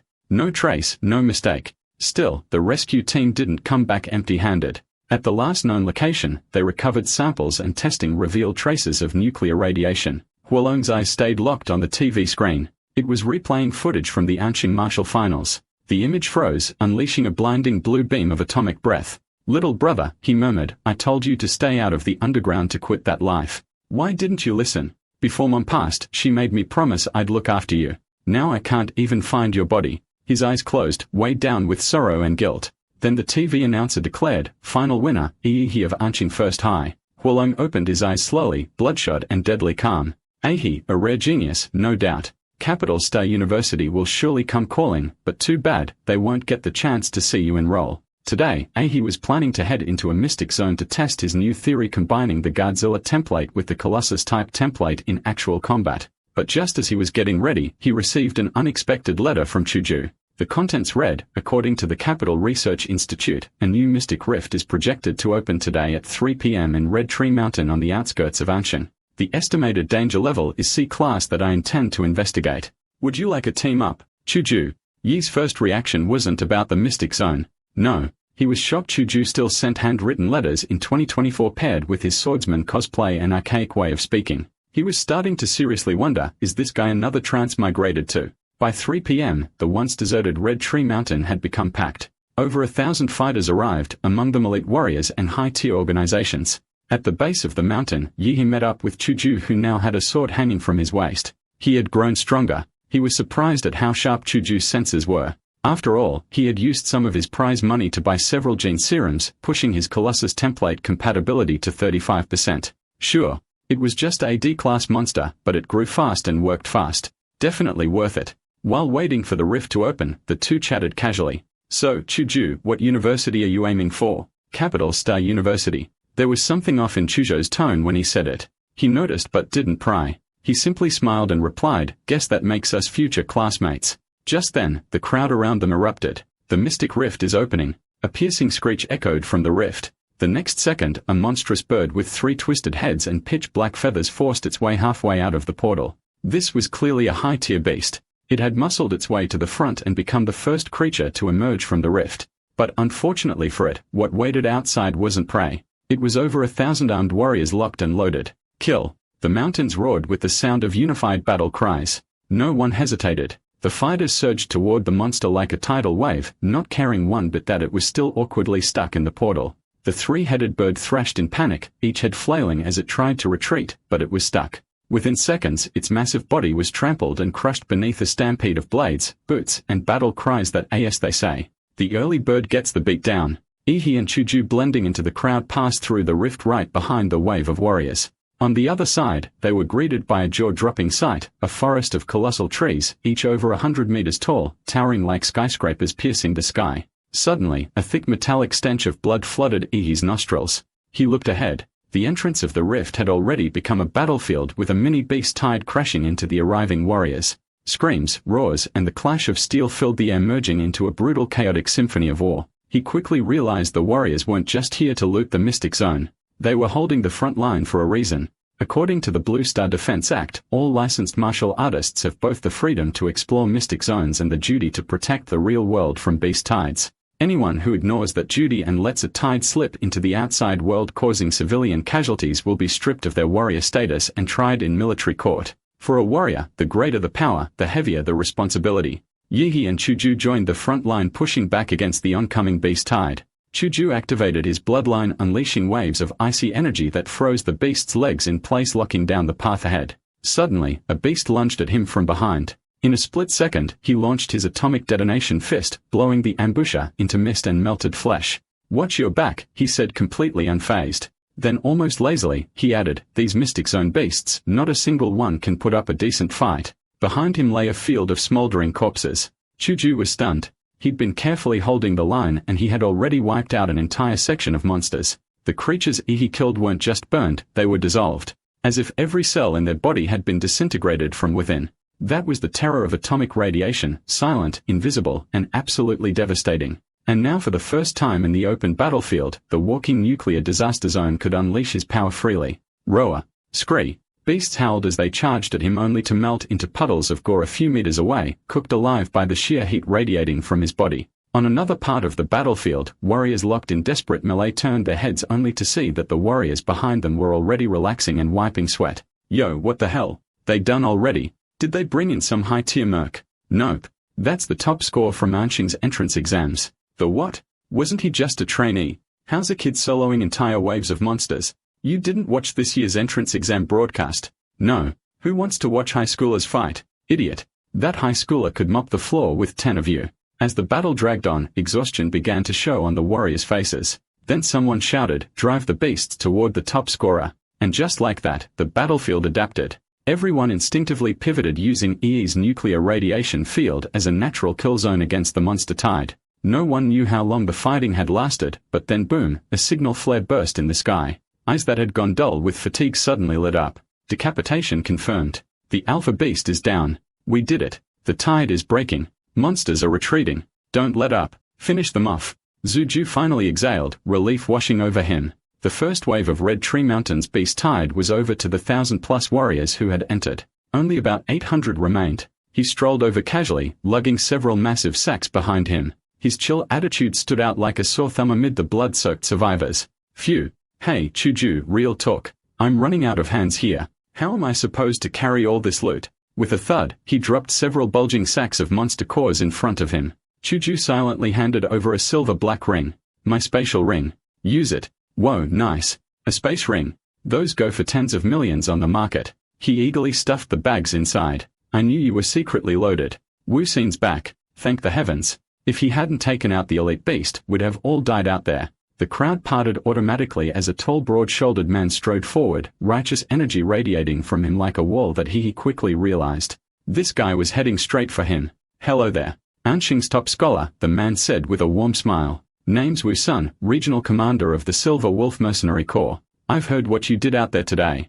Outstanding work. Now tell me, would you be interested in joining our corps? It won't interfere with your university plans. In fact, you'll receive tons of benefits, gear access, and support. For someone like you, I'm ready to offer an SRAN member contract on spot. Wuxin's offer immediately drew gas from the surrounding warriors. The Silver Wolf Corps, a nationally renowned mercenary group, and their regional commander personally recruiting Ahe, that was a once-in-a-lifetime opportunity. Becoming a warrior was an expensive path. Without faction support, few could go far. In an SRAN contract, even elite students from Capital Star University rarely received such treatment. Just then, a dazzling striped tiger stepped out from the crowd. On its back sat a striking woman with a bold commanding presence. So that's why you rushed ahead, Wu-sun, she teased. Trying to steal the prize before the rest of us showed up, she turned to Ehai. Ehai, how about joining the Chengda Corps instead? We may be smaller than Silver Wolf, but if you join us, I'll personally guarantee you'll receive 15% of our monthly cultivation resources, no strings attached. Gasp. That was an offer. That was basically giving him a stake in the guild. A high schooler, and they were throwing elite-tier contracts at him. He, however, simply smiled and shook his head. Thanks. But for now, I'm not planning to join any corps. The woman chuckled unfazed. Just as I thought, landing the top scorer was never going to be easy. No worries. Consider this our introduction. If you ever need anything, the Silver Wolf Corps is only a call away. The Chunda Corps too, she added with a wink. We'll be ready. With the beast tide finally over, the warriors entered the free exploration phase. Chuju offered a suggestion. This is a giant forest. The layout's tricky. Let's climb to the canopy and scout the terrain first before heading deeper. He nodded. That was his plan too. He activated his nuclear radiance mode, atomic energy gathering beneath his feet, then blasted upward like a human rocket shooting straight toward the treetops. Before long, the two stood atop a colossal tree, hundreds of meters tall, overlooking the entire mystic zone. Wait, what is that? He suddenly narrowed his eyes, stunned, far off, near the foot of a distant mountain range. A group of gigantic humanoid figures was moving slowly. Even from hundreds of kilometers away, their silhouettes were unmistakable. Those things have to be, what, a kilometer tall? He murmured, that's beyond insane. Shuju was about to respond, but he spoke first, voice steady and filled with fire. Unimaginable. Nah. We are still young. Give it a few more years and we might be the ones hunting them. Maybe even uncovering the truth behind this whole Mystic Zone thing. Shuju turned slightly awestruck. When faced with such overwhelming unknowns, his instinct was fear, but his instinct was to conquer the eye in that moment. Shuju understood. Yi wasn't just stronger in power, he had the spirit of a true warrior. Meanwhile, Yi himself was practically buzzing with excitement. Just you wait, you walking mountains. One day, all your monster cores will be mine. Suddenly, his life field sensor kicked in, giving him a full read of all living entities across the Mystic Zone. One spot stood out. To the southeast, a massive lake region, a complete blank. No life signs, nothing. It was like a dead zone. A void. Now that's suspicious, he muttered, his eyes gleaming. The stranger the waters, the bigger the fish, that's where the real loot is. Without hesitation, he turned to Shuju. Let's go. Time to gamble big at the lake. Ahi and Shuju quickly made their way through the giant forest and arrived at the edge of the mysterious lake. To their surprise, 3 people were already there. One of whom was someone Ahi recognized, Rainy. Ahi called out, pleasantly surprised. Well, if it isn't Anqing's little champion, Huang Yuli replied with a teasing smile. Wait. You know our local top scorer. One of her teammates chimed in, grinning. Come on. Introduce us already. We heard he was tearing through beast tides like a walking warhead. Rainy, how long have you guys been here? He asked. Not long. We just arrived. 2 of our teammates, good swimmers, went underwater to scout things out. Right as she finished speaking, a figure burst from the water surface. It was one of Rainy's teammates. Jackpot, guys, we just hit the mother lode. Yun shouted, clearly thrilled. Whoa. Slow down. What kind of jackpot? There's a ruin down there, a real one. We are gonna make it big. He nudged Shuju with his elbow. Why is everyone so hyped over ruins? Shuju explained, in Mystic Zones, there are these ancient structures believed to be remnants of a lost civilization. People call them ruins. They say modern martial arts theories and even parts of gene tech were reverse engineered from discoveries made inside these places. Just then, Yu Yang finally noticed the 2 newcomers standing nearby. Wait a second. Who are you 2? Were you eavesdropping on us? The tension spiked until Huang Yuli stepped in quickly. Yu Yang, calm down. These 2 are Yihi and Shuju, top scorer and runner-up from Anqing's martial entrance exam. Their strength is far above average. We should let them join us. Yihi casually clapped a hand on Shuju's shoulder. Relax, man. We are not here to steal your loot. We are here to help you get it. Narrowed his eyes. Fine.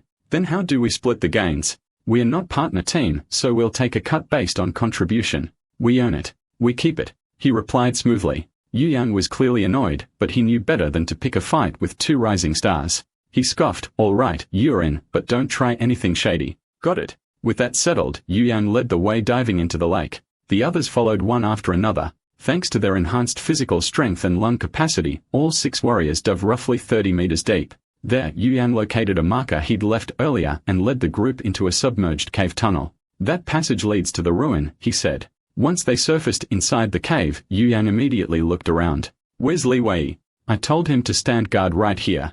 Maybe he found something and decided to keep it for himself. One of the teammates muttered, clearly irritated. Yu Yang pulled out his radio and tried calling Li Wei multiple times, but got no response. When you first got here, did either of you check for signs of monster activity? Huang Yuli asked calmly. Nope. Li Wei and I even deployed beast law charges. Nothing showed up, not even a single strand of fur. Li Wei is missing. Are we really sure we should keep going? One teammate asked hesitantly. After a brief silence, Yu Yang gritted his teeth and barked out. We have to explore it. Riches and glory are right in front of you. If you're too scared to reach for them, you'll be stuck at the bottom forever. Anyone afraid of dying can leave now. But if you want to get rich, follow me. No one moved. Even the teammate who had just expressed doubt stayed silent. That Wei Yang was right. If there was really a ruin ahead, no one was willing to watch someone else walk off with the treasure.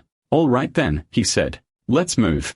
With a heavy silence hanging in the air, Yu Yang led the way and the group stayed on high alert. Every step deeper into the unknown, he switched on a UV flashlight illuminating the path ahead, that on the ground glowing faintly with the symbols he and Li Wei had marked earlier. The team pushed forward, the tunnel narrowed and narrowed until only one person could pass at a time. He, walking in a cramped space, narrowed his eyes slightly. He glanced back at Shuju.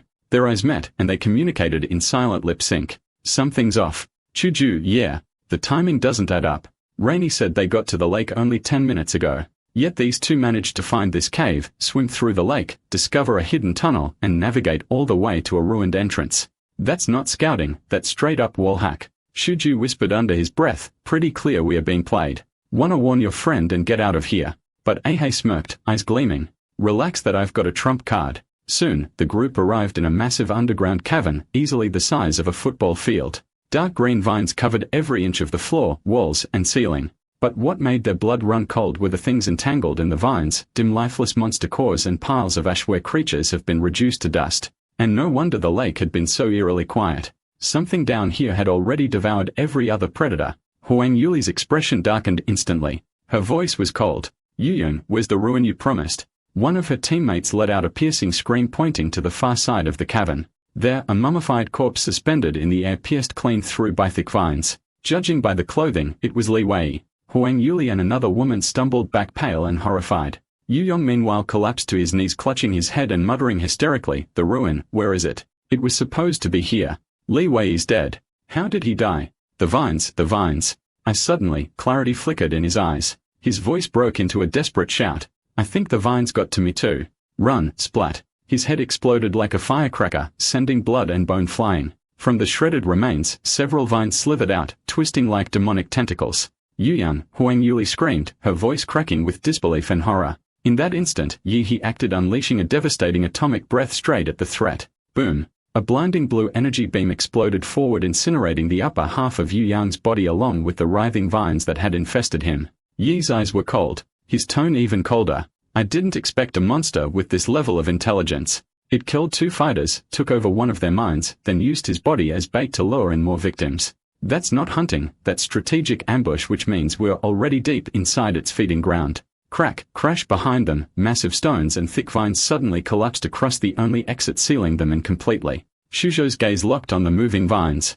I've read about this species. It's a tier 2 royal class monster, a ghost vine demon. Huang Yuli's breath hitched. Royal class. Those things aren't measured by normal tiers. We are all tier 1 at best. We can't handle that kind of power. He just cracked a wide grin, his white teeth flashing. Don't care what tier it is. Watch me blow it to pieces. Just as he was about to activate his Titan form, boom. The collapsed tunnel behind them erupted open from the other side. A figure emerged cloaked in black, body shrouded in raging blood energy that twisted the very air. A trail of crimson smoke billowed behind him like a battlefield banner. I've come to kill you. Someone in the group gasped. That's blood cheese smoke. He's a stage 8 martial artist. He glanced back calmly. Didn't expect someone would still be tailing me. Hole Long frowned. Word had someone used radiation to hold back a beast hide in the Red Tree Mountains that I knew it had to be you. I just followed the residual radiation. It led me straight here. To stay hidden, I held my breath, slowed my heartbeat, even feigned death in the underground caverns, but you still noticed and even blocked the path with boulders, and no wonder you're the one who nearly wiped out my entire clan. He looked genuinely confused. Who even are you, old man? You just barged in and started ranting. Do we even know each other? Cut the act. Hualong roared like thunder and launched himself at Ihi with explosive force. But his expression changed mid-charge. This wasn't some ancient ruin. It was a monster's den. No. This was the lair of a devil vine. He'd been lured here on purpose. Was this all Ihi's trap? Damn it.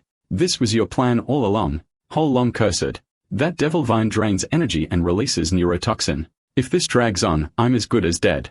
You sneaky bastard. The devil vine unleashed wave after wave of lashing tendrils, trying to tear Hualong apart. But his fist hammered through them like cannonballs, blasting every vine to pieces. Watching from the side commented, man, you sure talk a lot for someone we've just met. Shut up, Hualong roared. I came here to kill that bastard, not get tangled up with a bunch of weeds. Suddenly, Huang Yuli cried out, this whole cave is gonna collapse from your fighting. Move aside, Yi shouted. His body was suddenly coated in a rough deep blue skin like armor. Glowing cracks spread across his skin, pulsing with radiant blue energy. As he opened his mouth, the vertebrae along his back lit up one by one like a power circuit. Then he unleashed his full power atomic breath. The blazing blue beam punched through the cavern ceiling, pierced the underground lake above, and shot straight into the sky. Water came flooding through the gaping hole, pouring into the cave. And just like that, an escape path was revealed. Yuli, you guys go first. He shouted, you're not going anywhere. Hualong bellowed. His energy erupted, vaporizing all the nearby devil vine tendrils. Then he stomped the ground, launching himself like a missile straight at Yihi. Zuju drew his sword the moment danger struck. His bloodline power surged, and his soul-piercing sword aura froze everything in its path under a thick layer of frost. When his slash clashed with a fiery punch, steam exploded everywhere, blanketing the cavern in mist. As long as I'm here, you won't lay a finger on Ehai. TCH, bold words kid, Hualong sneered. I'm an 8th level martial breaker. You think a little thrust is gonna stop me? But before he could finish bragging, he had already closed the distance and fired off an atomic blast fist at point-blank range. A blinding surge of blue light lit up the entire underground cavern. Caught completely off guard, Hualong was sent flying crashing into the stone wall with a thunderous boom. Get out of here. That guy's too strong for you right now. Leave him to me. Hearing E's firm voice, Chuju realized staying would only be a burden. He turned and retreated without hesitation. Moments after Chuju left, the cavern began to collapse. Massive rocks crashed down revealing thick writhing devil vine roots. Yet facing both Hualong and the encroaching monster, he didn't flinch. Instead, he raised his hand and bit down hard on his own flesh. On the surface, Huang Yuli and the others stood by the lakeside watching as the water roiled violently. The rumble of collapsing rock echoed from deep below. When Shuju finally emerged from the lake, Huang Yuli let out a breath of relief only to realize he hadn't followed him up. Just as Huang Yuli was about to speak, a deafening boom ripped through the lake. A brilliant blue bolt of lightning shot skyward, lighting up the entire lake. When a titan transforms, the process releases an immense burst of energy, often taking the form of thunderous lightning, especially in the case of a colossal titan whose transformation produces the most devastating energy output due to its massive size. It's so destructive. It's often compared to a humanoid newt capable of leveling an entire military harbor upon transforming. And this time, the one transforming was none other than Ahi, the atomic-powered human Godzilla. What erupted from him wasn't just light. It was a full-blown nuclear event. Hualong was instantly incinerated by the blast, charred before he even had time to react. Torrents of lake water shot upward, flooding the air. Clouds of steam billowed as if the entire lake had begun to boil. Through the haze, the group vaguely saw a massive shadow flash by, but it vanished just as quickly, leaving them unsure if it was real or just their imagination. As they stood on alert, he crawled out of the water and shouted, "Chuju, toss me some clothes." After changing, Chuju asked curiously, what the hell was that explosion? He casually made something up, that mystery fighter.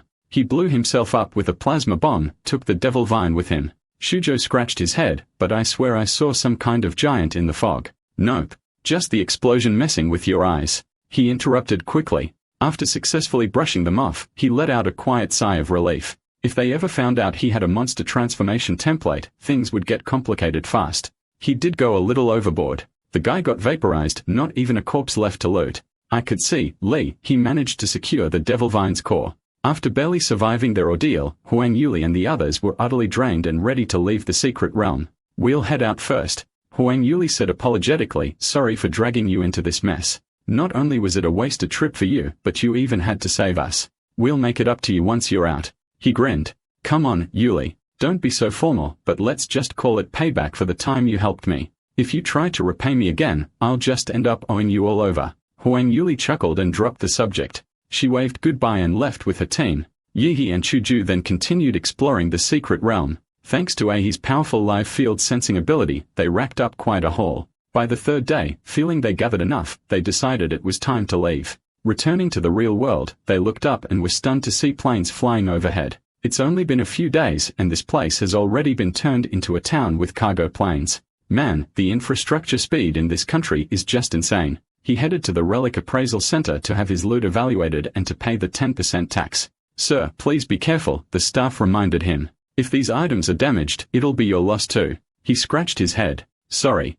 I brought too much stuff that if I don't start unloading fast, you guys won't be done by noon. No worries, sir. We are professionals, the staff assured him with a smile, with a sigh. He took off his facial ring, and then he began pulling out bags one after another. As the staff watched, Ahi pull out the final bag. She couldn't help but mutter inwardly, bag after bag. Is this a relic appraisal or a warehouse delivery? She asked nervously. Yes, sir. Is that all of it? Ahi grinned smugly. All done, but you better start calculating fast. We still got a whole pile of spirit herbs coming. After wrapping up the monster core appraisal, Ahi moved over to the herb assessment counter. At this point, green and white-gray monster cores no longer benefited him, so he sold them off for cash. The real treasures were the 5 blue-tier cores from TYR, 3 monsters he collected during the Beast Tide, and the green core laced with golden veins dropped by the Tier 2 Royal-class Devil Vine, his most valuable prize. After selling everything, his bank account balance shot past 20 million in SIA currency. Yet even staring at the endless string of zeros, he didn't feel much joy.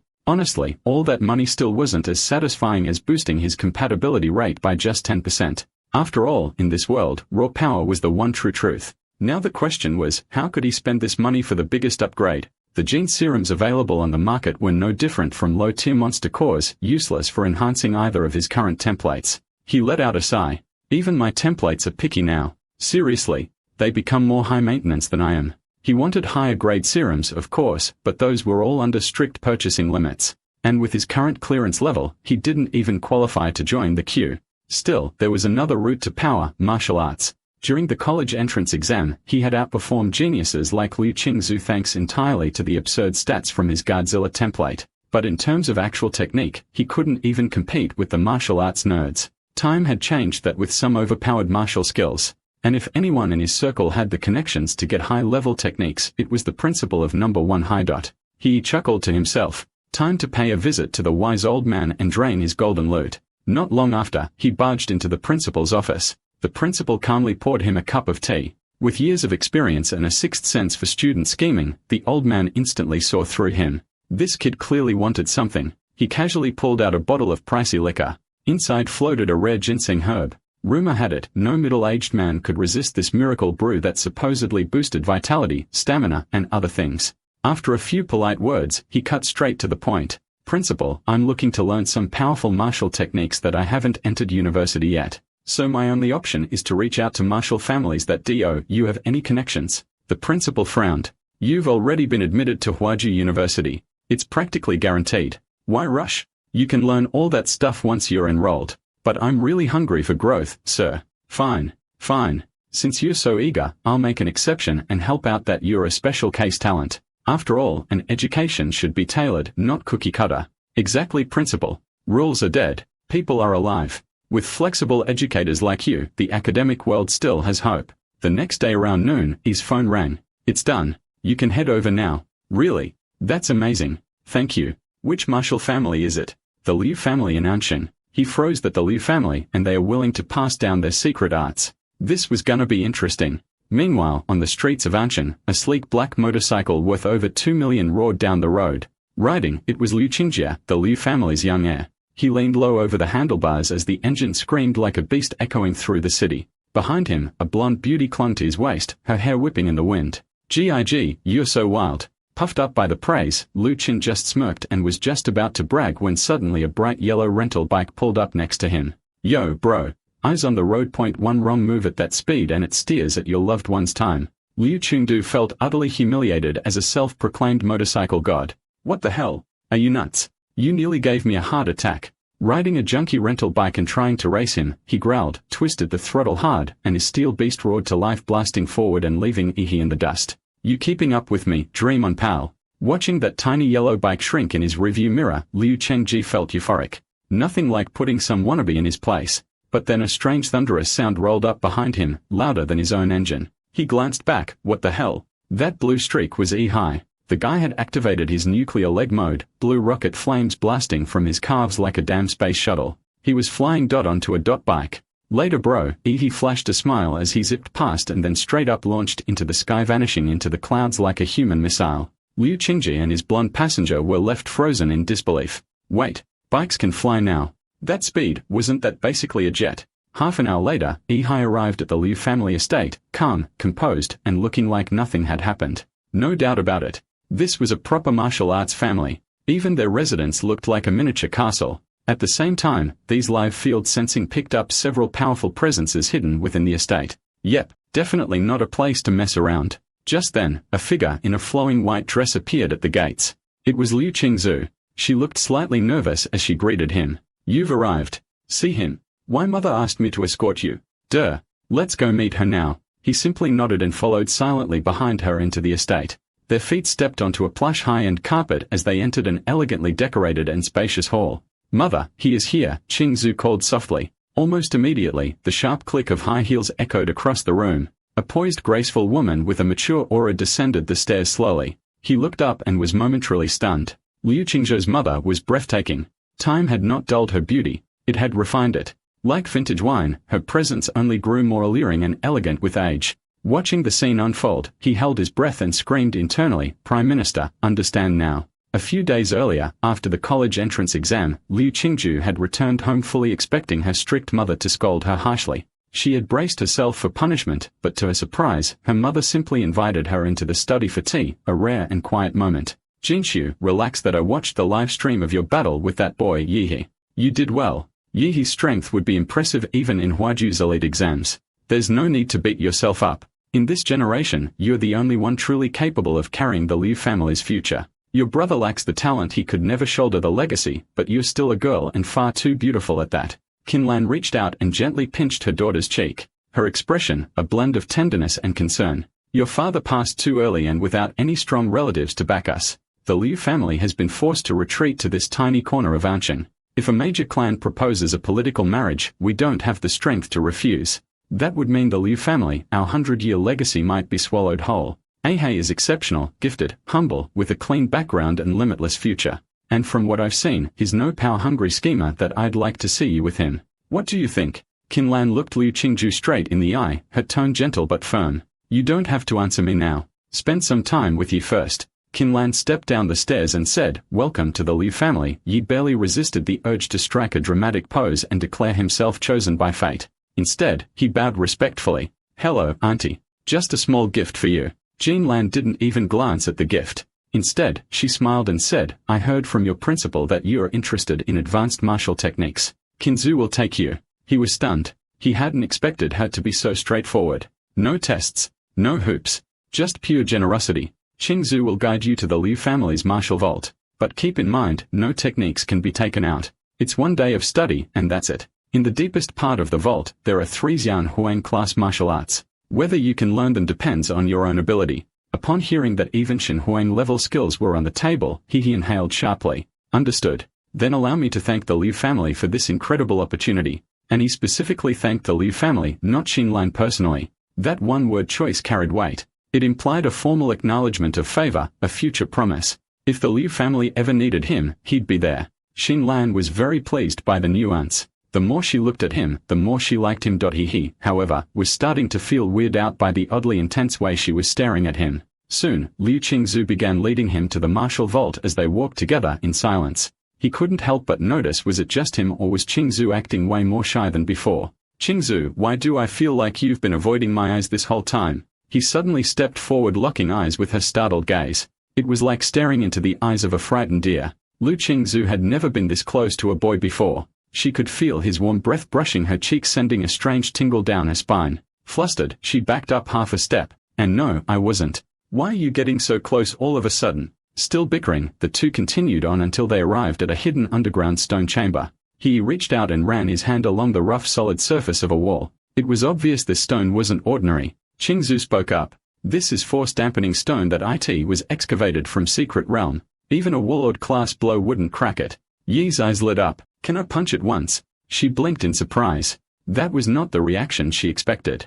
Most people would be in awe, not eager to smack it. Go ahead. He clenched his fist, every cell in his body surging with atomic energy. Blue light surged across his knuckles. His punch sliced through the air and slammed in the wall with full force. A shock wave erupted, sending Qingzu's white dress fluttering, but instead an explosion. The blue energy was absorbed directly into the wall. It rippled outward like water on a calm lake, dispersing in waves, not even a scratch left behind. He could feel it clearly. His normally unstoppable all-out punch had been swallowed like a stone dropped into the sea. Over 90 of its power simply vanished into the wall. Come on, I'll take you to pick a martial art. Liu Qingzu, seeing him finally take a loss, couldn't help but smirk. She walked ahead, her steps noticeably lighter. The skills here sorted by category, movement techniques, defensive forms, body cultivation, swordsmanship, that sort of thing. As she spoke, she handed he a sleek black and gold ID card. Just swipe this to access whatever you want.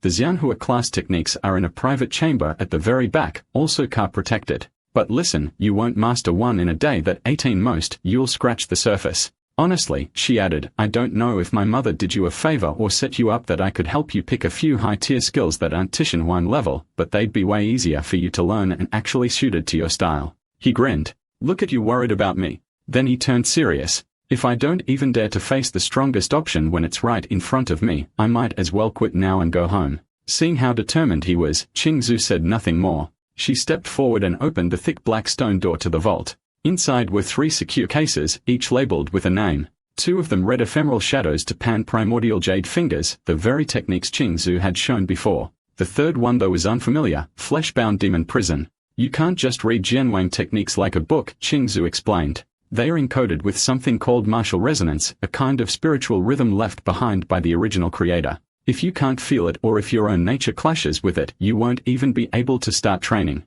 Put simply, these techniques are alive. You don't choose them. They choose you. He nodded, then confidently pointed to the one with the most brutal-sounding name, Flesh-Bound Demon Prison. I was born for this technique, he declared full of swagger. Liu Qingzu opened the case. Inside wasn't a scroll or a book, but a fearsome bronze statue.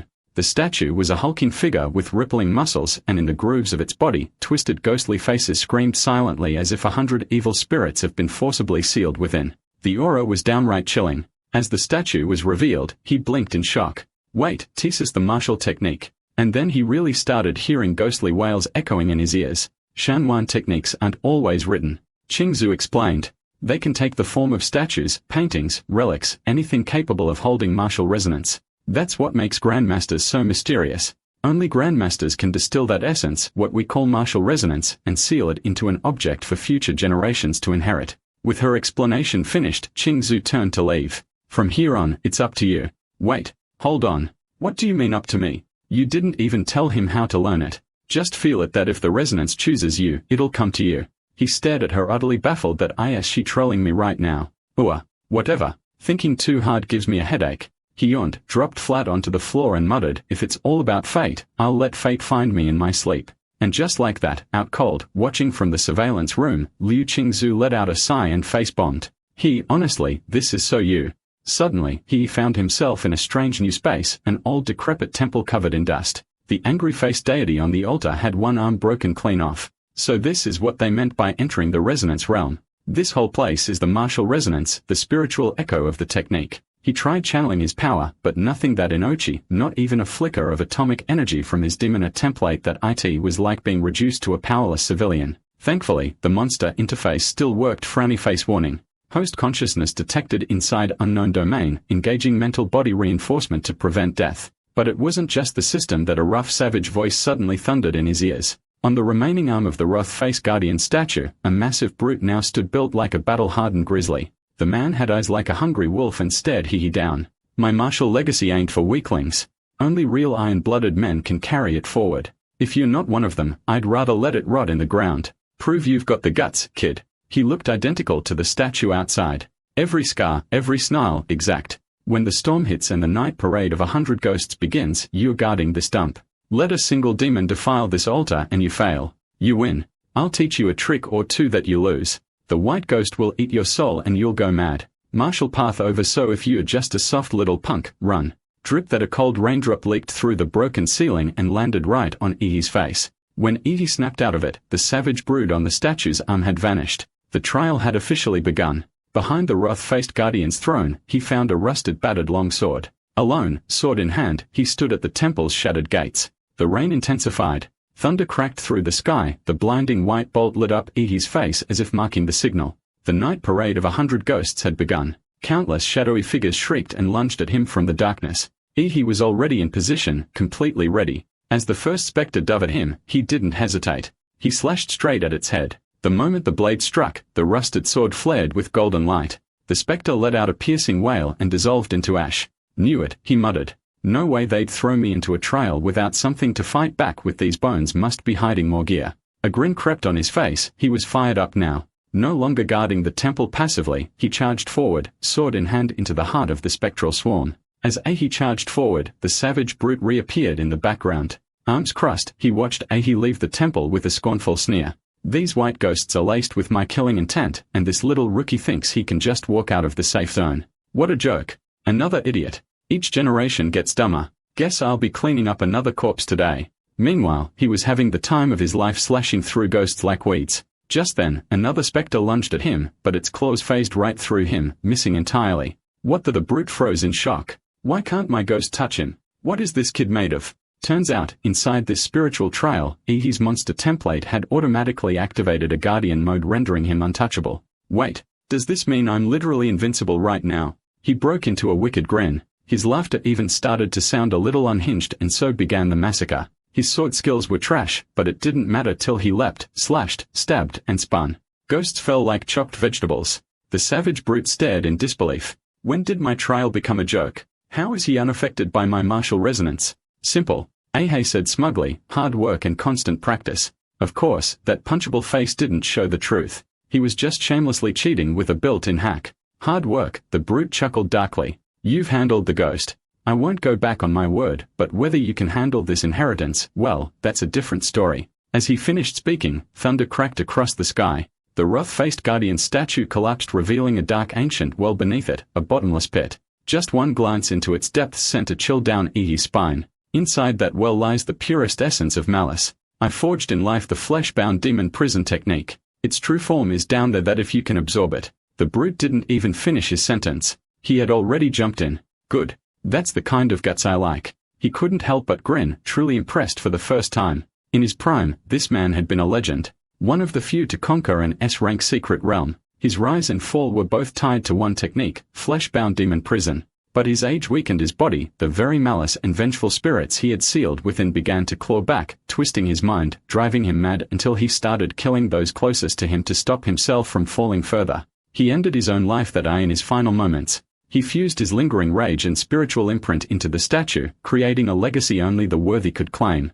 Even after 100 years, the malice here hasn't fully faded. For an ordinary martial novice, it's a death sentence. But if he can conquer the curse that destroyed its creator, then on the path of flesh-bound demon prison, he'll surpass him. In the surveillance room, Qinlan walked over to Lu Qingzu.